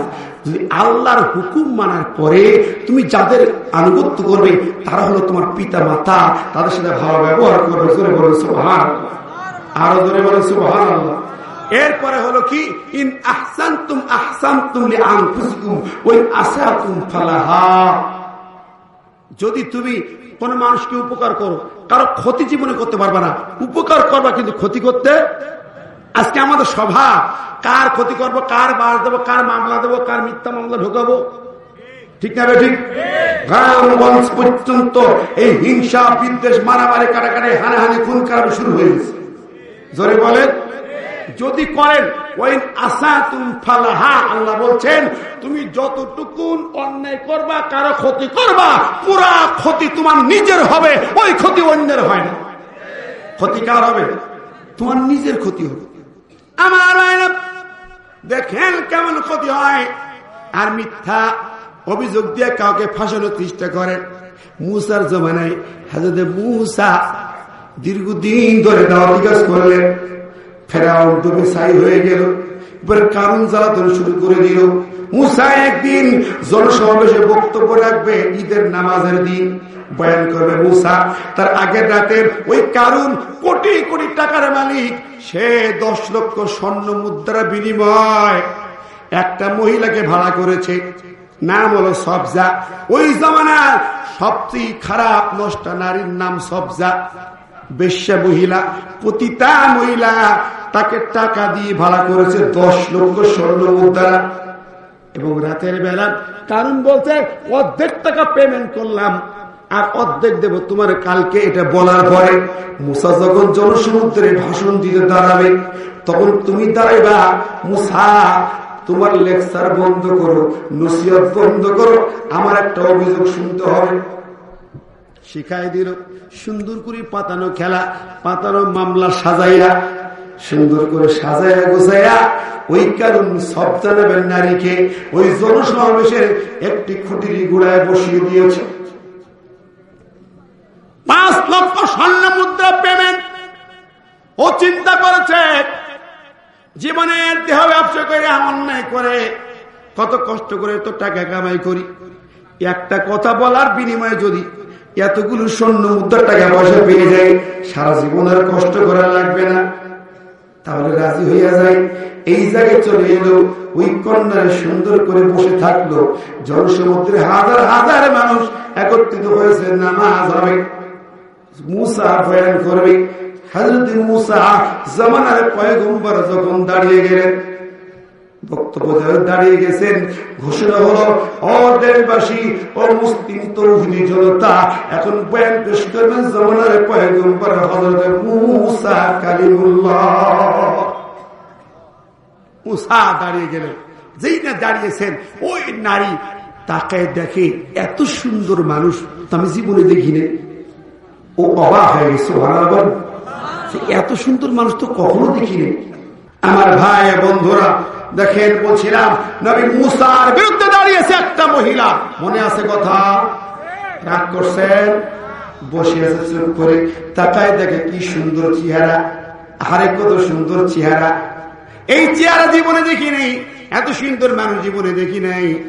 মনের পাতায় তার কেমন দোল খেলে, চোখ দিয়ে তাকায়, আর যেহেতু নবী, নবীর চেহারায় নূর চমকায়, নবীর চেহারা জ্যোতি চমকায়, নূরের জ্যোতি চমকায়। আর ওই জ্যোতি আলোক রশ্মি যখন তার চোখে যে পড়ে, ওই বিশ্বের নারী যেন তার চোখ বন্ধ হয়ে যায়। সুবহানাল্লাহ বলে, একটু জোরে বলে। কে রাগ করছেন নাকি আপনারা? রাত মনে হয়েছে নাকি? মনে হয় ওই নারী চোখ যেন বন্ধ হয়ে যায়, চোখের জ্যোতি নিভে যায়। চুপ করে বসে তাকায় শোনে মুসা জামানার পয়গম্বর যখন বয়ান শুরু করলেন। নবীরা বয়ান করতেন কি দিয়া? আল্লাহর কালাম দিয়া, ঠিক না? ঠিক জোরে বলেন না কেন? কি দিয়া? আল্লাহর কিতাব দিয়া। কোরআন বলছে নবীদেরকে আল্লাহ 3টি জিনিস দিয়েছেন, নিয়ামত। কয়টা? 3টা নিয়ামত। কোরআনের ভাষা, লাকাদ আরসালনা রুসুলানা বিল বাইয়িনাতি ওয়া আনজালনা মাআহুমুল কিতাবা ওয়াল মিজানা লিয়াকুমান নাসু বিল কিসত। সূরা হাদীদের 25 নম্বর আয়াতে আমার আল্লাহ বলেন নবীদেরকে 3টে জিনিস দিলাম। একটা বাইয়িনাত, মুজিজা। 2 নম্বর কিতাব, ওয়া আনজালনা মাআহুমুল কিতাব। কিতাব মানে আল্লাহর কালাম, ঠিক না বেঠিক? মানুষের কোনো কালাম নয়, মানুষের লেখা কোনো বই নয়। মানুষের লেখায় ভুল আছে না নাই? মানুষের গবেষণায় ভুল আছে না নাই? মন করা কথা অনেকে বলতে পারবে। কিতাব মানে আল্লাহর কালাম। রাসূলদেরকে আল্লাহ বলেছেন, ইয়া আইয়ুহার রাসূলু বাল্লিগ মা উনজিলা ইলাইকা মির রাব্বিক। হে রাসূল, তুমি যে তাবলীগ করবা, দাওয়াতি কাজ করবা, নিজের কথা দিয়ে নয়, বানানো কথা দিয়ে নয়, সরাসরি আল্লাহ যা নাযিল করেছে সেই কথা দিয়ে মানুষকে দাওয়াত দাও। জোরে বলেন সুবহানাল্লাহ।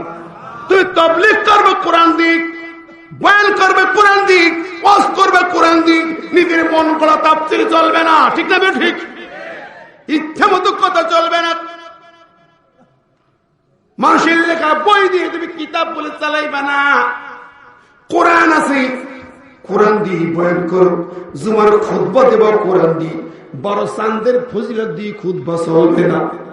কথা বলে চাঁদের ফজিলত, আমলের ফজিলত, ফাজা এলে আমল, বড় চাঁদের ফজিলত, এসব ফজিলত মার্কা কিতাব কুতাব বাদ দাও।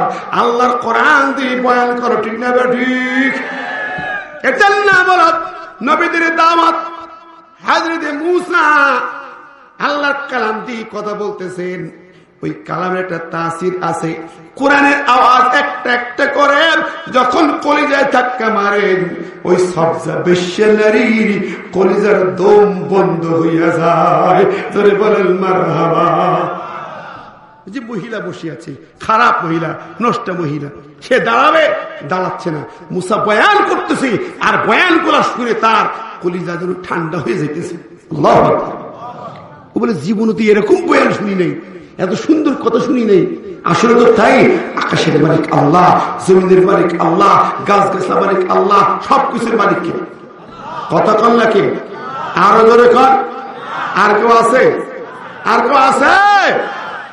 কেন আমরা যে বলি উমি মৌলিক, আমার দেশের স্লোগান এ বললে হুজুর আবার রাজনীতি দল করছেন। রাজনীতির স্লোগান হচ্ছে দেশের মালিক জনগণ, ক্ষমতার উৎস জনগণ। এই থিওরিটা, দর্শনটা সম্পূর্ণ কুফুরি। কথা বলেন। আমি যা বলছি দলিল কোরআন, আপনাদের বিবেক দলিল।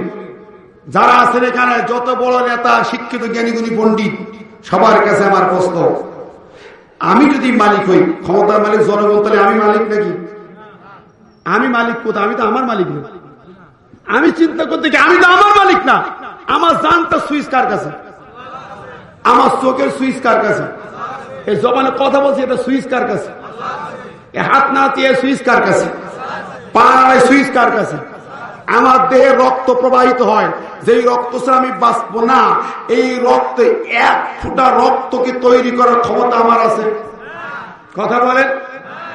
এক ফোঁটা রক্ত তৈরি করার ক্ষমতা এদেশের কোন নেতা নেত্রীর আছে? রাষ্ট্রপতির আছে? সেনাপ্রধানের আছে? মোদী কাকার আছে? ডোনাল্ড ট্রাম্পের আছে? এক ফোঁটা রক্ত তৈরি করার ক্ষমতা পৃথিবীর কোন ডাক্তার, জ্ঞানী, গুণী, বিজ্ঞানী, রাষ্ট্রপতি কারণ না। তার যেই রক্ত আমাকে বাঁচিয়ে রাখি, একটা রক্ত বানাতে পারি না, একটা পশম বানাতে পারি না। নিজের যোগ্যতায়, ক্ষমতায় পিসাব ফেরার ক্ষমতাও নেই। আল্লাহ বন্ধ করে দিলে এক ফোঁটা পিসাব বের হবে না। কথা বলেন। ফিরি দেখেন না, আল্লাহ বন্ধ করে দিয়ে অপারেশন করা হবে। কতক্ষণ? তাহলে আমি কি করে ক্ষমতার মালিক হলাম? কেমনি হলাম? আল্লাহ বলে না, কোরআনের সুস্পষ্ট বক্তব্য, লা কুওয়াতা ইল্লা বিল্লাহ। অন্য আয়াতে আন্নাল কুওয়াতা লিল্লাহি জামিআ। অন্য আয়াতে কুল্লাহুম্মা মালিকাল মুলক, রাজত্বের মালিক আল্লাহ। সূরা মুলকের প্রথম আয়াত, তাবারাকাল্লাযী বিয়াদিহিল মুলকু ওয়া হুয়া আলা কুল্লি শাইইন কাদির। तमाम রাজত্বের মালিক আল্লাহ। আল্লাহ ইজ সভরিটি, আল্লাহ ইজ অলমাইটি। সুবহানাল্লাহ বলেন। একথা কার? জোরে করলে কার? এখন বলেন, যারা আমরা এটা কোরআনে আল্লাহ বলেছেন, দেখো তুমি জমিনে ক্ষমতার দাপট দেখে চলো। এই বনী ইসরাইলের 14 দফার আরেকটি দফা হলো, ওয়ালা তামশি ফিল আরদি মারহান ইন্নাকা লান তাকরিকাল আরদা ওয়া লান তাবলুগাল জিবালা তুলা। তুমি এই জমিনে গর্ব করে বেড়ায় না, কবর ফাঁক করে বেড়ায় না, বগল ফাঁক করে হাঁটে। আরে বাবা, গ্রামের নেতা হয়েছে, বগল ফাঁক করে হাঁটে। জিন্সির প্যান্ট পরে তো কুকসিতি পরে, কুকসি শর্ট শার্ট পরে কুকসিত পরে, এরকম মাথা নিচে করলে পিছন দিকটা বার হয়ে যায়। কথা ত্যাগ বার হয়ে যায়। এদিকে কি খায় মনে হয় একেবারে গেছে, মুখ হয়ে গেছে এরকম, পা হয়ে গেছে ব্যাকা। দেখেই যাব, দেখি নেব কি আসে না নাই, আসে না নাই, ওরে দাপট দেখায়। আশ্চর্য হয়ে যায়, হে বান্দা, আল্লাহ তুই জমিনের পরে খুব দাপট দেখায় হাঁটো, জমিনকে তুমি ভেদ করতে পারবা না। আকাশে উঠতে পারবা না, কোথায় পালাবা? ফাইনাতা যাবুন, পালাবা কোথায়? আমি ধরবো, পালাইতে পারবা না। কথা কোন ঠিক না ঠিক? কাজে যারা ক্ষমতার মালিক জনগণ স্লোগান দি আপনার আমাকে ঈমান নষ্ট করছে, তাদেরকে বলতে চাই দয়া করে ওটা সংশোধন করে। কথা কার? জোরে বলেন ঠিক না ঠিক? সার্বভৌম ক্ষমতার মালিক আল্লাহ। আপনি যেই দল করেন, পার্টি করেন, রাজনীতি করেন, ক্ষমতায় থাকেন, একদিন দুদিন না, চিরকাল ক্ষমতায় থাকেন, আমার কোনো কষ্ট নাই, ব্যথা নাই। আমি বলতে চাই ক্ষমতার মালিক আল্লাহ, সার্বভৌম ক্ষমতার মালিক আল্লাহ, এটা স্বীকার করে আল কোরআনকে পার্লামেন্টে বসিয়ে দেয়। ঠিক না ঠিক? আজ যারা ক্ষমতায় আছেন, আমার প্রথমে আমার গ্রামের মাহফিলে আমার দায়িত্বশীল ছিলেন, চেয়ারম্যান সাহেব ছিলেন, বললাম আল্লাহ বলছে তোমাদের জন্য 4টি গুণ থাকলে 4টি দায়িত্ব পালন করে জীবনেও তোমাদের ক্ষমতা কেউ নিতে পারবে না। আমার কয় সরকার বিন্দু বলা যাবে না, সরকারের পক্ষে বলি যে সরকারের পক্ষে আয়াত করা। 4টি দায়িত্ব পালন যদি করে, আজকেও যে সরকার ক্ষমতায় 4টি কাজ যদি করে, পশ্চিম কালো এই দেশ থেকে এদের ক্ষমতা কেউ নিতে পারবে না। কয়টা কাজ? কোরআন বলছে, আমার কথা রাগ করে না, আবার আমার বল কোরআন দলিল দি সূরা হজ্জের 41 নম্বরে। কোন সূরা? কথা কর, জোরে বলে। 41 নম্বর আয়াত দিকে নেবেন।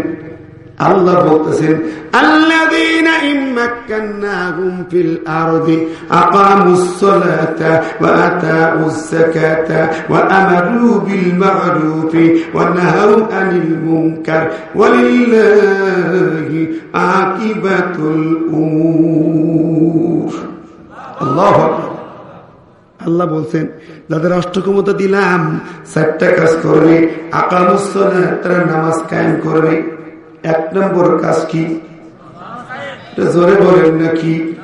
আচ্ছা, এই কাজটা যদি করা হয়, পার্লামেন্টে যদি নামাজ কায়েমের বিলটা পাশ করে দেয়, এই সরকার যদি এই প্রথম কাজটা শুরু করে দেয়, আমি আল্লাহর কসম দিয়ে বলতে পারি, এই জমিনের সমস্ত ইমাম, মুয়াজ্জিন আর মুসল্লিরা তো এই দলের কর্মী হয়ে যাবে আগে। ঠিক না ঠিক? 1 নম্বর কাজ আকামুস সালাত, নামাজ কায়েমের বিল পাস করে দেন। আপনাদেরকে ভোট চাওয়া লাগবে না। 4টা কাজের 1 নম্বর কাজ। 2 নম্বর আতাউজ যাকাত, সুদ বন্ধ করে যাকাত ভিত্তিক অর্থনীতি চালু করে দেন। সুদের এনজিওরা ঘরে ঘরে আমার মা বোনদেরকে নষ্ট করে ফেলেছে। ঠিক না ঠিক? সুদ আছে গ্রামে, এলাকায় আছে, তাও মহিলাদের দিয়ে সুদের কারবার এনজিওরা লোন দেয়। আছে না নাই? সুদ হারাম না হালাল? কথা বলে। সুদের গুনাহ কেমন? 70টা গুনার ছোট গুনাহ 70 নম্বর, শেষ গুনাহ হলো নিজের মাকে বিবাহ করা। কতক্ষণ? কত খারাপ কাজ। কেউ কি করবে? কেউ করবে? কি কেউ করবে? তাই যে না করে বউকে দিয়ে লোন নেন করে এনজিও থেকে। হ্যাঁ মুসলমান, বউকে দিয়ে লোনের কাজ করো, সুদের কাজ করো, এনজিওর কাজ করো, তোরা নামাজ পড়ার দরকার নাই। ওইটা তো ছোট গুনাহ। আর 1 নম্বর গুনাহ ফাজানু বিহারবিম মিনাল্লাহি রাসূলি, আল্লাহ এবং রাসূলের বিরুদ্ধে যুদ্ধ করা। নাউযুবিল্লাহ। যে আল্লাহর বিরুদ্ধে যুদ্ধ করতেছে, ওর আল্লাহর নাম নেওয়া কি দরকার? নামাজ পড়া কি দরকার? সুতরাং এই সুদ বন্ধ করে যদি আমার দেশের গভর্নমেন্ট যাকাত ভিত্তিক অর্থনীতি চালু করে দেয়, তাহলে বলুন এই জমিনের জনগণ কিভাবে তাদের ভালোবাসবে?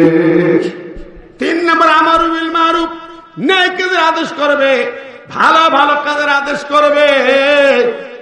ওয়ান্নাহু আনিল মুনকার, খারাপ কাজ বন্ধ করবে, চুরি বন্ধ করবে, দুর্নীতি বন্ধ করবে, ঘুষ বন্ধ করবে, বেশ্যাব্যাপার বন্ধ করবে, পতিতালয়গুলো বন্ধ করবে, মদ গাঁজার লাইসেন্স বাতিল করবে, ইয়াবা বন্ধ করবে।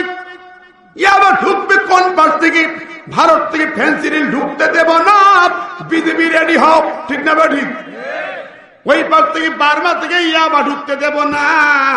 ক্যান্টনমেন্ট বানাইছো, রামু ক্যান্টনমেন্ট কক্সবাজারে, পাহারা বসায় দাও। ঠিক না বেঠিক? এই কাজগুলো যদি করা হয় টেলিভিশনগুলোতে আমরা দেখি উল্টা। আমার দেশের ভালো চ্যানেল যারা ইসলামের কথা বলতো, যে টিভিতে কোন নারী খবর পড়তো না, এখন তো প্রায় টিভিতে সব মোড়ালেই সুইচ মোড়াবেন, সঙ্গে সঙ্গে ডিজিটাল নারী, পেট খালি পিট খালি কপালে জাহান্নামের নোক্তা আছে না নাই? ওরে ফ্যাশন রে বাবা, চোখি মনে হয় রং ধনু। কথা কর, মুসলমানের দেশে এগুলি কেন? আবার দেখেন আমার দেশের যেই টিভিতে কোনদিন মহিলা খবর পড়ে নাই, মহিলা দেখা যায় নাই, সেই ইসলামিক টিভি বন্ধ করে দেওয়া হয়েছে। আর ভারত থেকে আমদানি করা হয়েছে জি বাংলা, স্টার জলসা, কিরণ মালা। ঘরে ঘরে বলছে আগুন জ্বালা, হিংসা বিদ্বেষ বাঁধিয়ে দিয়েছে, স্বামী স্ত্রী গন্ডগোল বাঁধিয়ে দিয়েছি, একে অপরের মধ্যে মারামারি বাঁধিয়ে দিয়েছি। ঠিক নেবে ঠিক? নারীদেরকে নষ্ট করেছে, পিতা পুত্রের সম্পর্ক নষ্ট করেছে, মা মেয়ের সম্পর্ক বিচ্ছেদ হয়ে যাচ্ছে, অথচ ওই চ্যানেলগুলো চালানো হচ্ছে। আমার গভর্নমেন্ট যদি ওইগুলো বন্ধ করে দেয় আর ভালো ভালো টিভিগুলো চালু করে দেয়, তাহলে আমার বিশ্বাস এই প্র্যাকটিক্যাল সরকার করতে পারে, এই সরকারকে কেউ ক্ষমতার থেকে নামাতে পারবে না। কথা বলেন, এ কথা কার? জোরে কন্যা কার? যদি নাকি চুরি ডাকাতি বন্ধ করা হয়, সুদগুর মদগাদা বন্ধ করা হয়, বেশ্যাবৃত্তি প্রতিদাবৃত্তি বন্ধ করা হয়, ভ্যালেন্টাইন ডে বন্ধ করা হয়, পয়লা বৈশাখের নাচানাচি বন্ধ করা হয়, খুন গুম বন্ধ করা হয়, নামাজের বিল পাশ করা হয়, সুদ বন্ধ জাকাত চালু করা হয়, এই সরকারকে কোনোদিন ভোট চাওয়া লাগবে না, রাতের বেলায় বাক্স ভর্তি করা লাগবে না।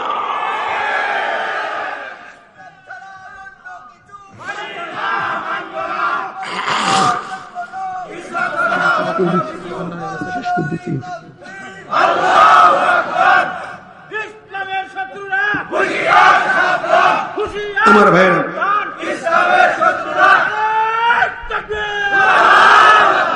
বন্ধুরা আমার, 14 দফার আমি মাত্র 4টা বলতে পেরেছি। অনেক কথা, সব কথা বলার সময় পাবো না, কষ্ট পাচ্ছেন? রাত অনেক হয়েছে রে ভাই, 1:30 বেজে গেছে। পরিণতি, আমি একটি কথা উদাহরণ দিচ্ছিলাম, একজন আরেকজন ক্ষতি করে না, কে কার কদ্দুর বার দিয়েছে। ঠিক না? ঠিক। আর পাশের প্রতিবেশীর হক কিভাবে নষ্ট করা যায়, এখানে আল্লাহ একটা আইন দিয়েছেন, সুন্দর করে বলে দিয়েছেন। আমরা তো কোরআন বুঝতে চাই না, মানতে চাই না। এখন ওই যে উদাহরণ দিচ্ছিলাম, সবজান একটা নারী, বেশ্যা নারী বসেছে মুসার বিরুদ্ধে অবজেকশন দেওয়ার জন্য, মামলা করার জন্য। খেলা আছে, মামলা সাজাইছে কেনা? কারণ ভুলে গেছেন কি? আপনারা আসলে মহামনোযোগী হয়ে গেছে, মন খারাপ হয়ে গেছে। হ্যাঁ দেখেন, সাবজা বিশ্ব নারী, মহিলা নষ্ট নারী, শয়তান নারী, খারাপ নারী। সে বসে শুনতেছে মুসা যখন কোরআনের বয়ান করতেছে, আল্লাহর কালাম দিয়ে বয়ান করতেছে, ওর চক্ষু বিস্ফোরিত হচ্ছে। শুনে বুঝে গেল জমিনের মালিক আল্লাহ, আকাশের মালিক আল্লাহ, মানুষের মালিক আল্লাহ, ক্ষমতার মালিক আল্লাহ। জোরে গেছে সুবহানাল্লাহ। তখন তার কলিজা ঠান্ডা হয়ে গেছে, চুপ করে বসে আছে। যদি কারুন ছটপট করতে যে হায় রে হায় সর্বনাশ, 5 লাখ স্বর্ণ মুদ্রা গেল, আরো 5 লাখ দেবো, কিন্তু ও তো কথা বলে না, ও তো দাঁড়ায় না। এই চিন্তা করে কারুন দূর থেকে ছুটে তার পাশে এসে বসেছে। আসুন, ওই সবজা মহিলা নারী, আজকে মা বোন যারা আছেন তাদেরকে বলবো, সাবধান, পুটনি বুড়ির দায়িত্ব পালন কেউ করেন না। কেউ কারোর বিরুদ্ধে দুষ্টামি শয়তানি বদমাশি করে ফাঁসাতে যাবেন, নিজে ফাঁসি যাও, নিজে ফাঁসবা, নিজে কিন্তু বাঁচতে পারবা না। দেখেন কারুন ওকে দিয়ে চেষ্টা করতেছে, ধনকুপ কারুন তারে 5 লক্ষ স্বর্ণ মুদ্রা নগদ দিছে, আর 5 লাখ উটির পিটি সাজাই রাখছে।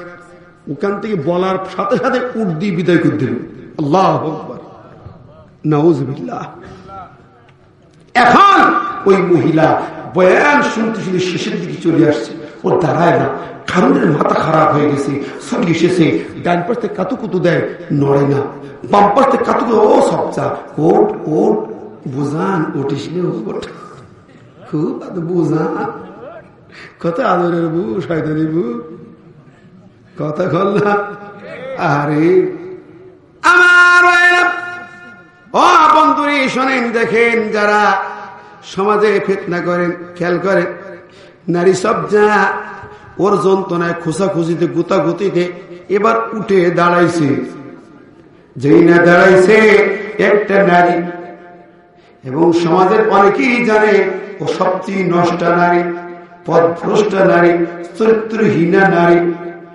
কিন্তু চরিত্রহীনা নারীকে চরিত্রহীন বললে আবার মামলা খাইতে হয়, বিপদ আছে। চুরি করে কিন্তু চোর বলা যাবে না, ডাকাতি করছে ডাকাত বলা যাবে না, রাতের বেলায় বাক্স হচ্ছে কিন্তু বলতে পারবা না, বললে তুমি কোন দিক যাবো ভাই, নাগরিক অধিকার নেই। মেয়েটি বলে দাঁড়াইছে আমার মুসা, থামো মুসা থামো। কিরে কে মহিলা? মুসা বলে কে তুই? আমার বক্তৃতায় বাধা দিস? আমি জামানার পয়গম্বর, আমি নবী, আমার কথায় বাধা দিয়ে কইস থামো? কে তুমি? মুসা তো দারাজ করত। মুসা এমন নবী ছিলেন, নবীদের ভিতরে সবচেয়ে বজ্র কণ্ঠের নবী ছিলেন মুসা। ঠিক ঠিক, রাগ সইতে পারে নাই, জন্মের সময় মার করে তাও চড় মারিছে, ফেরাউনের এক থাপ্পড় দিয়েছে, মাটির দাঁত দড়িয়ে গেছে। জীবনে 3টা চড় মারিছে। কয়টা চড়? ছোট্ট কালে মায়ের কোলে থাকতে এক চড় দিয়েছে, ফেরাউনের দাঁত নড়িয়ে গেছে। আর যৌবন কালে একটালে এক চড় মারিছে, জায়গায় পটল তুলেছে, জায়গায় শেষ। এই জন্য পালাইলো 8 বছর দেশ থেকে। এরপরে বুড়া কালে মৃত্যুর আগে আজরাইল আসছে। আজরাইল যেই না কথা কইছে, আজরাইল এসে মুসার দিক তাকাইয়ে সে সালাম দিয়া ভুলে গেছে। যেই না দাঁড়াইছে কথা কইতে চায়, এমন থাপ্পড় আসছে রে আজরাইলের। কোন কোন বর্ণনায় 1 চোখ গেছে আর বসে পড়ছে জমিনের উপর, এক থাপ্পড়। চড়ের ওজন কিরকম বুঝেন তো? চড়ের ওজন যেরকম, কণ্ঠের ওজন সেরকম। জোরে বলে সেই মুসা। এই মহিলাকে তুমি এখানে কেন, কে নিয়ে এসেছে, কোন অধিকার এসেছ? যখন কথা কইছে ও চমকে গেছে। জীবনে তুই এইরকম পুরুষের পাল্লায় পড়িনি, এরকম নেতার পাল্লায় পড়িনি। ওর কাজ যায় সব তো নষ্ট লোক, তেল মালিশ করতে যায়, শয়তানি কামে যায়। এই 14 দফার মধ্যে একটা আছে, একটা দফা হচ্ছে তোমরা কখনো খবরদার জিনা করবে না। ঠিক না ঠিক? এখানে একটা আইন আল্লাহ বলছেন, ওয়ালা তাকরাবুজ জিনা, জিনা ধারে কাছে যাবে না, ধারে কাছে যাবে না। তাফসীর পড়লাম, যারা জিনাকার হবে জাহান্নামে তো যাবে, যাবার পরে তাদের যৌনাঙ্গ থেকে এত দুর্গন্ধ বের হবে জাহান্নামীরাও টিকতে পারবে না। মেরাজের রাত বিশ্বনবী যখন গেছেন, আল্লাহ দেখিয়েছেন, প্রথম আসমানে ঢুকার পরে আল্লাহ রাসূল দেখতেছেন একদল মানুষ, একদল পুরুষেরা, সামনে সুন্দর ভুনা তাজা গোশ, আর এক পাশে পচা দুর্গন্ধময় গোশ। ভালো গোশে হাতই দিচ্ছে না, পচা দুর্গন্ধ গোশ নিচ্ছে, গালে পড়ছে, নাক সুটকাচ্ছে, খাচ্ছে। নবী বলে, জিবরিল, এই লোকগুলো কারা? এ কোন রুচি, এত খারাপ রুচি, এত ভালো গোশ থাকতে খায় না, হাতও দেয় না, টাকায় দেখে কিন্তু হাত দেয় না, আর পচা দুর্গন্ধ নষ্ট গোশ, আলানি গোশ, পচা গোশ গালে তোলে। আল্লাহর নবীকে জিবরিল বলে, বন্ধুরে, এরা জমিনের সেই সকল লোক যারা বৈধ স্ত্রী থাকার পরও পর নারীর গায়ে হাত দিয়েছে, জিনা করত, এরা সেই লোক। নাউযুবিল্লাহ। আবার একদল মহিলাকে দেখা গেল গাছে গাছে ঝোলানো মহিলা, ওই মহিলাগুলোকে স্তরে দুধের রশি বেঁধে গাছে ঝোলানো হয়েছে। নারীদেরকে তাদের স্তরে রশি বেঁধে গাছে ঝোলানো হয়েছে। জিবরিলের কাছে নবী আতঙ্কিত হয়ে চোখ বন্ধ করে দিছি, বলে জিবরিল এই লোকগুলা কারা, এই নারী কারা? বলে ও নবী, এরা ওই সকল মহিলা তাদের স্বামী ছিল কিন্তু নিজের দেহটাকে অন্য পুরুষের সঙ্গে মিলাইছে। নাউজুবিল্লাহ। এরকম নারী আছে না নাই? আছে না নাই? আমার আর হবে না, শেষ করে দিলেন। মহামসিদ পড়লাম ভাই, একই বেলায় পড়লাম, এখনো চলবে চলবে। এবার একটা লোক উঠলি বন্ধ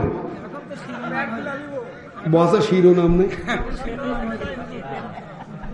ও ভাইরা আমার শোনেন, মেয়েরাদের রজনী, মেয়েরাদের হাতিয়া কোরআন আরো বলা হয়েছে এখানে, ওয়ালা তাকতুলুন নাফসাল্লাতী হারামাল্লাহু ইল্লা বিল হক।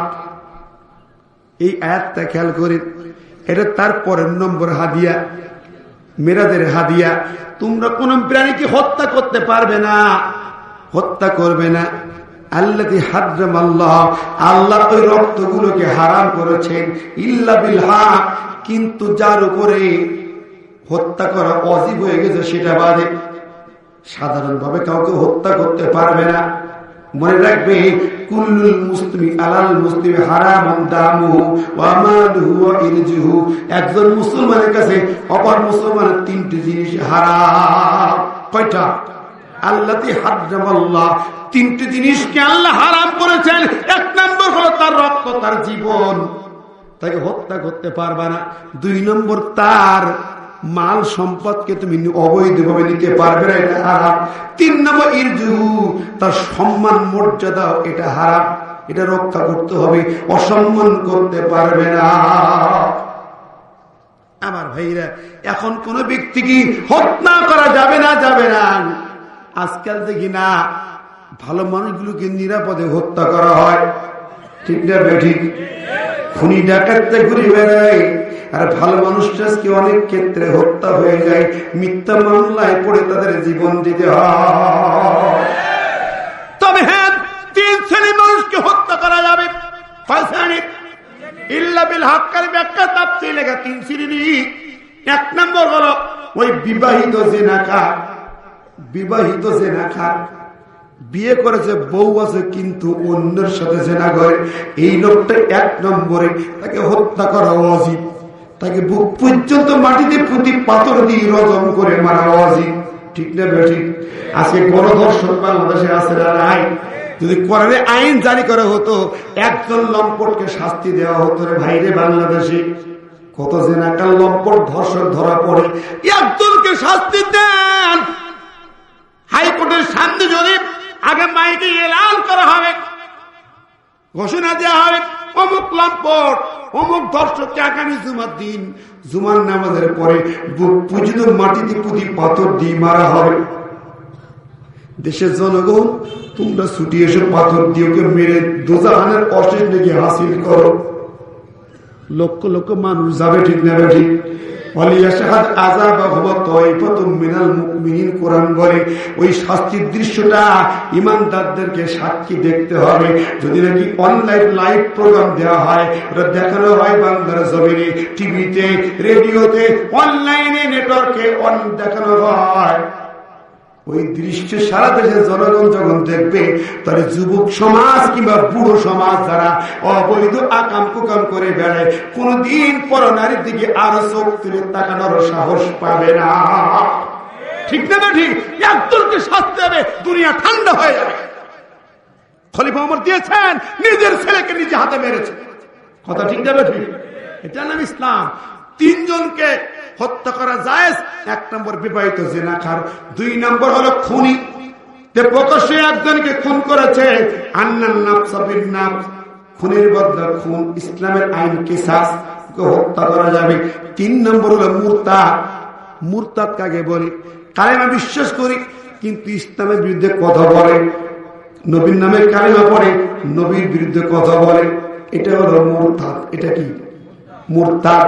এই মুরতাদকে হত্যা করা যায় ইসলামের হতো, আমার কথা না, ঠিক না ঠিক? আমার দেশে যারা ইসলামের বিরুদ্ধে কথা বলে, মুসলমানের সন্তান হয়ে কালেমা পড়ে ঈদের নামাজে যায়, সরকারি টাকায় হজের ময়দানে যায়, আবার কোরআনের বিরুদ্ধে কথা বলে, এরা মুরতাদ হয়ে গেছে। ঠিক না ঠিক? যদি তওবা পড়ে ফিরে না আসে, তওবা পড়ে ফিরে না আসে, তাহলে ওদেরকেও ইসলামের আইন মোতাবেক কোর্টের আইন জারি করে হত্যা করা উচিত। কোরআনে আমার ভাই বন্ধুরা মন খারাপ করছেন, কষ্ট করছেন। মেরাজের রাত আমার ভাইরা কত কত বলবো, অনেক কথা। মেরাজের এই যে হাদিয়া সূরা বনী ইসরাঈল, এখন আমি বলতেছিলাম একটি বিষয়, যদি আসাতুম ফালাহা, কারো ক্ষতি করলে তার বিপদে তোমার পড়তে হবে। ওই নারী দাঁড়িয়ে গেছে মুসার বিরুদ্ধে, মনে আছে? কথা বলে গেছে, দাঁড়িয়ে বলে মুসা থামো। মুসা বলে এই বেটি সাবধান, নবীর বিরুদ্ধে কথা বলবি হিসাব করে, আল্লাহকে ভয় করে কথা বলিস। জমিন কাউকে ছাড়ে না, আকাশ কাউকে ছাড়ে না, বাতাস কাউকে ছাড়ে না। মহিলা আটকে উঠেছে, এমনিতেই সে যখন দাঁড়িয়েছে হিসাব করে বসে, মুসা আমি এসেছি তোমার বিরুদ্ধে একটা অভিযোগ নিয়ে, কিন্তু তুমি আমার পরিচয় চাইছো, আমার নাম সবসা, মিশরের মানুষ জানে আমি কে, আমার পরিচয় জানে। আমি আজকে কেন এলাম? আমি একা একা আসিনি, আমাকে একজন নিয়ে এসেছে। কে নিয়ে এসেছে তুমি জানতে চেয়েছ? সেই লোকটি আর কেউ না, এই সমাজের সবচেয়ে কোটি কোটি কোটি টাকার মালিক, টাকার গরমে অনেক টাকা দিয়া 10 লক্ষ স্বর্ণ মুদ্রা দেওয়ার কন্টাকে অর্ধেক দিয়ে এসেছে আমার বাড়ি কাল রাতে। আর আজকে অভিযোগটা পেশ করার পর সেটা পাবো, ফাঁসিয়ে যাচ্ছে না? কথা কর না, ষড়যন্ত্র ফাঁসিয়ে যাচ্ছে না? জনগণ কয় কি? আমি এসেছি তোমার বিরুদ্ধে অভিযোগ দেওয়ার জন্য, কিন্তু আমি যখন তোমাকে দেখলাম আমার চক্ষুর জ্যোতি নিভে যাচ্ছে, তোমার দিকে তাকাইতে পারি না। তোমার তাকাইলে তোমার নূরের জ্যোতি আমার চোখের জ্যোতি কেড়ে নেয়। তুমি যে বয়ান করেছো মুসা, এইরকম বয়ান পৃথিবীতে কখনো শুনি নাই। এত সুন্দর কথা, সাইন্টিফিক কথা, বিজ্ঞানময় কথা, যুক্তিসঙ্গত বয়ান কেউ কখনো দেয় না। মুসারে, আমি তো তোমাকে কোনদিন কেমন করে বলবো, ওই নেতা এত টাকা দিয়ে এনেছে শুধু এই কথা বলার জন্য। মুসা, তুমি এত ভালো ভালো নসিহত করতেছ, কিন্তু রাতের বেলা তুমি কেন আমার কাছে যাও? মুসারে, এই কথা বলতে চাই, পারতেছি না আমি। শোনো মুসা, আমি কোনদিন তোমাকে দেখি নেই, জীবনে কোনদিনই দেখি নাই। আর তোমার চেহারা প্রমাণ করে, তোমার কথা মনে পড়ে প্রমাণ করে তুমি কোনদিন খারাপ মানুষ নও। চিৎকার দিয়ে বলো সুবহানাল্লাহ। জনতা তো তাকবীর দিয়ে উঠছে, আল্লাহু আকবার। মুসা আল্লাহু আকবার বলে আলহামদুলিল্লাহ। কি বলতে চায় এখন? বলে আমার কোন অভিযোগ নেই, যা বলা বলে দিয়েছি। কারণ তো দৌড় দিয়েছি কোনা দিয়া, বড় রাস্তায় না যে সিপা রাস্তায় ঢুকছে, কারণ ধরিয়ে ফেলবে চিন্তা করছে। আমও গেল, সালাও গেল, সর্বনাশ শেষ হইয়া যাবো রে বাবা। আমও গেল, সালাও গেল, টাকাও গেল, সম্মানও গেল। আর মুসা যে লোক প্রমাণ পেয়ে গেল, হাজার হাজার জনগণ প্রমাণ পেয়ে গেল, এখন তো আমার ছাড়বে না। দিয়ে সুর দিয়ে পালা, হায় রে হায়, বাপরে বাপ, এখন কি জ্বালা। দৌড় দিয়েছে কারেন্টে, কিন্তু মুসা বলে জনতা কোথায় গেল দেখো, ওরা ছাড়া যাবে না। চারিদিকে জনগণ তাকায়, বলে কই, কেউ বলে দেখছে এখন তো দেখি না, পালাইছে মনে হয়।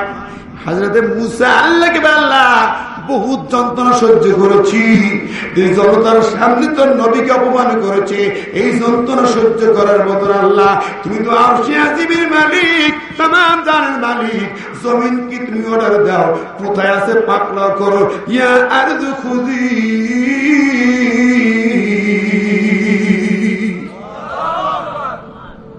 অর্ডার দাও, ইয়া আরদু খুজি, হে জমিন ওকে ধরে পারো, গ্রেফতার করো।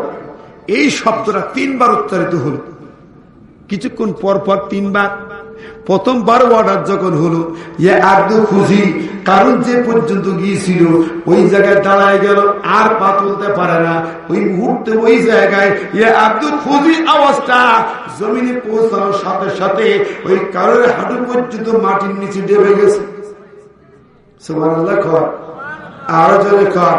কারণ পা তুলতে পার, মনে করে নরম কাদায় পা ঢেবে গেল, উঁচু করতেছে দেখে বাবারে বাবা হাঁটুর মালা ছিড়িয়ে যায়। সঙ্গী সাথী কিছু ছিল, সাঙ্গ পাঙ্গ ছেলা সাবন্ডা কয়েক হাত ধরে টেনে তোর বাপরে বাপ, পা ওঠে না, ওরা টানাটানি করে, বলে আর টানিস না, হাঁটু ছিড়িয়ে গেল। কি সর্বনাশ, এই তো মাটি পা ঢেবে গেল, ওঠে না কেন, ওঠে না কেন? মাটিতে ভালো করে দেখে মাটি শক্ত মাটি, টানাটানি করতে করতে হঠাৎ করে আবার আল্লাহর অর্ডার হলো, ইয়া আরদু খুদি। দ্বিতীয়বার অর্ডার হওয়ার সাথে সাথে কান্নার বুক পর্যন্ত মাটির ভিতরে চলে গেছে, বুক পর্যন্ত মাটির মধ্যে চলে গেল। মিথ্যা মামলা সাজাও, টাকা দিয়া সাজাও, সাক্ষী বানাও, হ্যাঁ কথা খান লেখেন। বুক পর্যন্ত মাটির ভিতরে যখন গেছে তখন ওর পড়ার ভিতরে একটু টিস টিস শুরু হয়েছে, এতক্ষণ ভয় পায়, এবার ভয় পেয়ে গেছে, এবার কান্না কাটে গেল। বন্ধুরা, তোদের তো কোটি কোটি টাকা দিয়ে পুষলাম, আমারে মাটির থেকে বের কর। ওরা এসে টানাটানি করে, তা হয় না, একটু নাড়ানো যায় না। বলে ওরে বাবা এ কি যন্ত্রণা, মাটিতে হাত দেওয়া শক্ত হয়ে গেল। কারণ বলে খোলতা কোদাল নিয়ে, সাপল নিয়ে, সাপল কোদাল চারিপাশ থেকে এনেছে লোকজনেরা, সাপল মারে মাটিতে, সাপল ভেঙে যায়, ফসকে যায়, কোদাল মারে, কোদাল ভেঙতে ছাড়িয়ে যায়। সুবহানাল্লাহ, কোদাল বসে না, সাপল বসে না, মাটি এত শক্ত হয়ে গেছে, হাত দিয়ে দেখি মাটি তামায় পরিণত হয়ে গেছে। আল্লাহ, মাটিকা কথা কন না, মাটিকা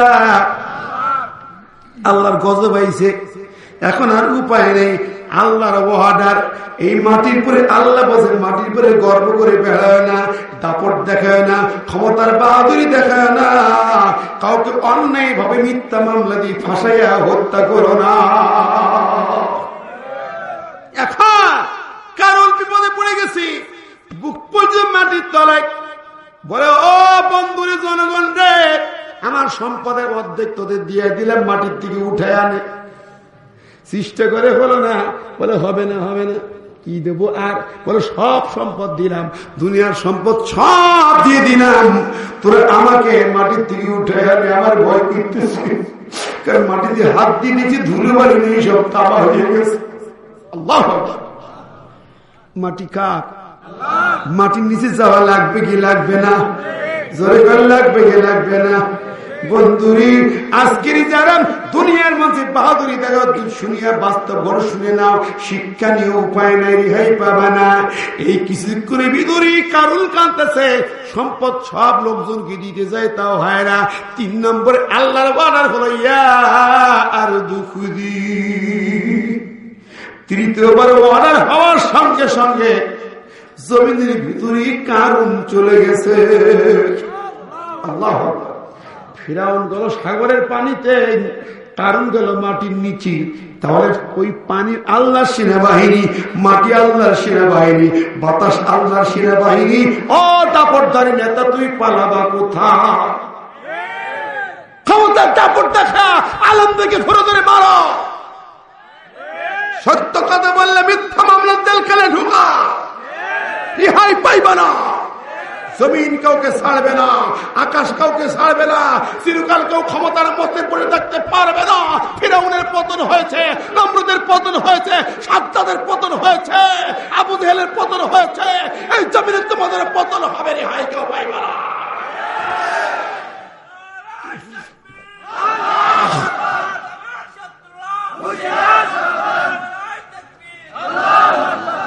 আমার ভাই বন্ধুরা, সুতরাং কোরআন বলছে আমাদেরকে সেই কালামের কাছে ফিরে আসতে হবে। ঠিক না ভাই? ঠিক। যদি আল্লাহর কাছে বাঁচতে হয়, আল্লাহর দরবারে ফিরে আসতে হবে। কোরআন আপনার মুক্তির ফয়সালা, কোরআন আপনার শান্তির ফয়সালা। আজকের জমিনে পার্লামেন্টে কথা বলেছি, অনেকে রাগ করতে পারেন, শোনেন। যেই নেতা কথা বলেছে খয়রাতি এমপি, এদেশের প্রধানমন্ত্রী যদি খয়রাতি করে তাকে এমপি নমিনেশন না দিত, ও চৌকিদার হওয়ার যোগ্যতা রাখে না। কথা বলে এই বেটা সেখানে দাঁড়াইয়া কওমি মাদ্রাসা আলেমদের বিরুদ্ধে কথা বলেছে, আমাদের কলিজা চলে কি চলে না? যদি তার কাছে প্রশ্ন করি, বাংলার জমিনে, গোটা পৃথিবীর জমিনে আজকে দেখো তাকায়া সন্ত্রাসের জন্ম কারা দেয়। তুমি কিনা সেখানে বসে আলেমদের বিরুদ্ধে, কওমি মাদ্রাসার বিরুদ্ধে কথা বলো? হ্যাঁ নেতা, তাকায় দেখা আমেরিকা সন্ত্রাস চালা। ঠিক না? ঠিক। ইসরায়েল বোমা মারে ফিলিস্তিনে, নিউজিল্যান্ডে বোমা মারল কারা? বার্মায় লক্ষ মুসলমানকে হত্যা করলো কারা? ওই কাশ্মীরে হাজার হাজার মুসলমান হত্যা করছে মোদী কাকা। ঠিক না? ঠিক। সব জায়গায় তাকায় দেখো, মুসলমানদের মানুষ মরে না। বাংলার জমিনে তুমি তাকায় দেখো, আজকের আলেমরা যেই মাদ্রাসা আছে, এই মাদ্রাসার আলেমরা একবার তাহাবের দিক তাকায় দেখো, এরা চুরি করে না, এরা ডাকাতি করে না, এরা ছিনতাই করে না, কারো অধিকার নষ্ট করে না। ঠিক না? ঠিক। এরা মদ গাঁজা খায় না। ঠিক কিনা খান? এরা ইয়াবার ব্যবসা করে না, গাঁজার ব্যবসা করে না, এরা সুদ ঘুষ খায় না, বেশ্যাবৃত্তির ধারে কাছে যায় না, নারীর দিকে তাকায় না, ধর্ষণ করে না, খুন গুম হত্যা কোন অন্যায় খারাপ কাজের সাথে কোরআনের পক্ষে আলেমদের কোন সম্পর্ক না। ঠিক না? ঠিক। চ্যালেঞ্জ করে বলতে পারি, চ্যালেঞ্জ, চ্যালেঞ্জ এটা। সুতরাং সেই আলেমদের বিরুদ্ধে কথা বলবা, কোরআন পড়ুয়া মাদ্রাসার পরে মানুষের বিরুদ্ধে কথা বলো, লজ্জা করা উচিত মুসলমানের সন্তান হয়ে। সুতরাং আমরা এই জাতীয় নেতাদের বক্তব্যের তীব্র নিন্দা জানাই, অবিলম্বে তার বক্তব্য প্রত্যাহার চাই, জাতির কাছে ক্ষমা প্রার্থনা করতে হবে, তওবা করতে হবে, নইলে এই জাতি তাদেরকে ক্ষমা করবে না, পরে যে জুতা পিটি করে ছেড়ে দেবে।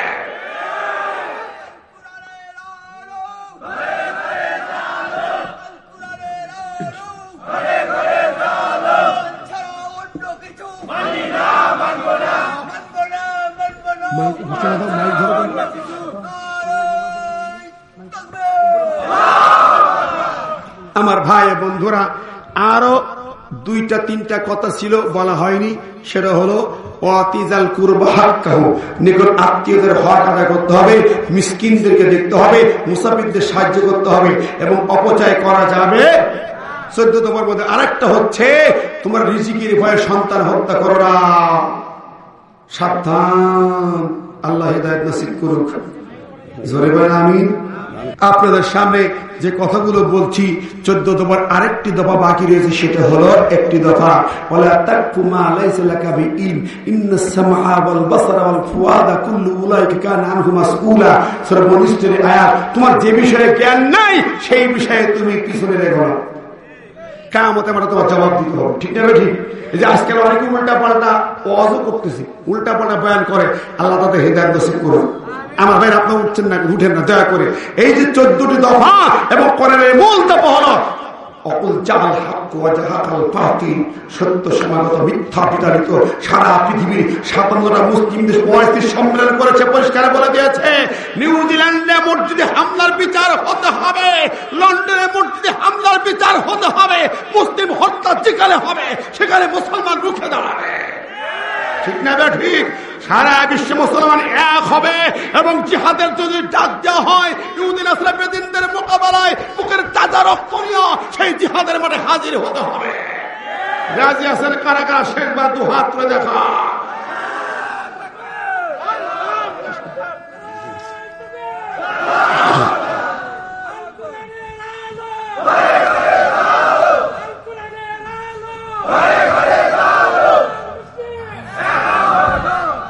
আল্লাহ কবুল করুন।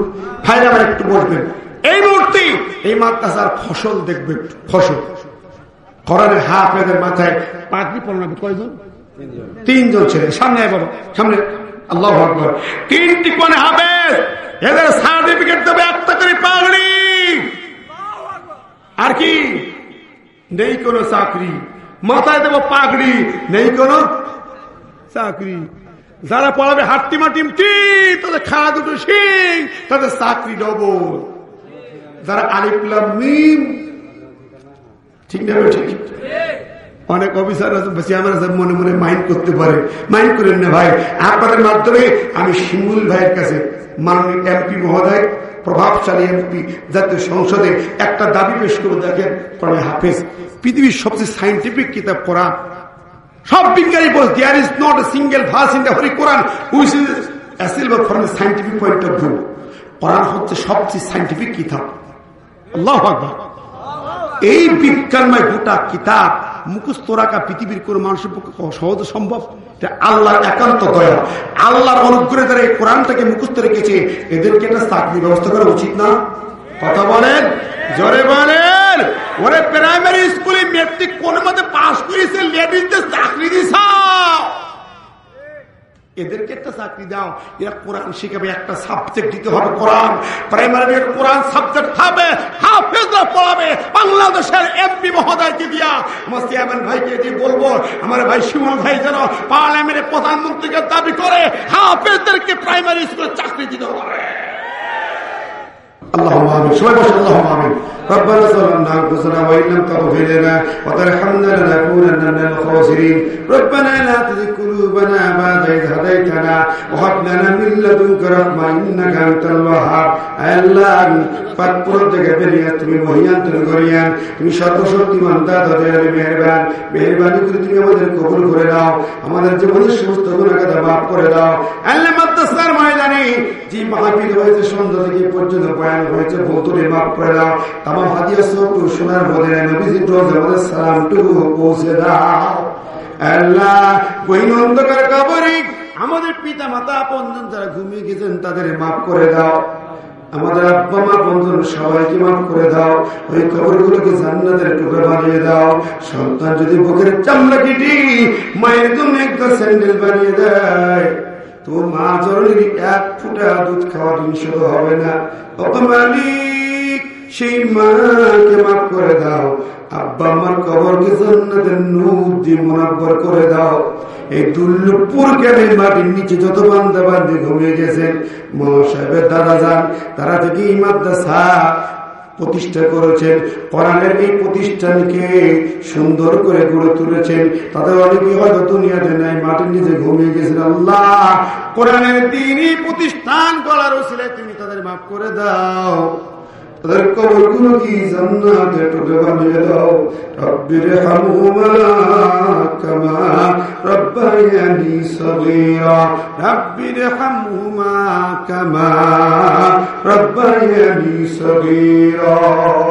ও মালিক, তুমি আমাদের হাত কবুল করো, ফিরিয়ে দিও না, আমাদের গুনাহ খাতা মাফ করে দাও। আল্লাহ ভুল তুমি মাফ করে দাও। গভীরতা দেখে কি চাই তুমি জানো। প্রত্যেকের নেক মাকসুদ নেক দোয়া কবুল করো। যার যেমন বেদনা যন্ত্রণা তুমি রহমত দিয়ে দূর করে দাও। আল্লাহ এই মাদ্রাসার মুহতামিম, আল্লাহ মোহতারাম আলেম মানুষ, আল্লাহ তুমি তার এই খেদমতকে কবুল করো। দিন রাত সারা বছর ধরে সাধনা, কোরআনের মাদ্রাসা কিভাবে বড় করে তোলা যায়, কিভাবে এখানে আলেম তৈরি করা যায়, কিভাবে হাফেজ কোরআন সাপ্লাই দেওয়া যায়। আল্লাহ তুমি তোমার কোরআনের খাদেমকে হেফাজত করো, আশা পূরণ করো। তার কুলের সন্তানকে আলেম বানিয়েছে আল্লাহ, তুমি তার সন্তান তহাকে দেশ বরণ্য কোরআনের আলেম হিসেবে কবুল করো। তার কণ্ঠকে তুমি উজাড় করে কোরআন বলার তৌফিক দাও। আল্লাহ পরিবারটাকে হেফাজত করো, বালা মুসিবত দূর করে দাও। আজকে যত অতিথি মঞ্চকে অলঙ্কিত করেছেন, সমস্ত দায়িত্বশীল অতিথিবৃন্দকে আল্লাহ তুমি হেফাজত করো। কোরআনের নূর দিয়ে হিদায়াত দান করো, কোরআনের রঙে রঙিন করো, ইসলামের রঙে রঙিন করো। আল্লাহ শ্রোতা মন্দির দূর দূরান্তের বহু মানুষ এসেছে আল্লাহ, সবাইকে তুমি কোরআনের আদালত কবুল করে দাও। আল্লাহ রক্ত ঝরা কঠিন ময়দানে সারা বিশ্বের মুসলিম মিল্লাত আজকে পাড়ি দিচ্ছে, জমিন যে রক্তাক্ত কারবালায় পরিণত হয়েছে, ওই ফিলিস্তিন, Lebanon, New Zealand, Kashmir, Afghan, Arakan, Khorasan চলছে আল্লাহ, বাতিলে হামলায় চলছে।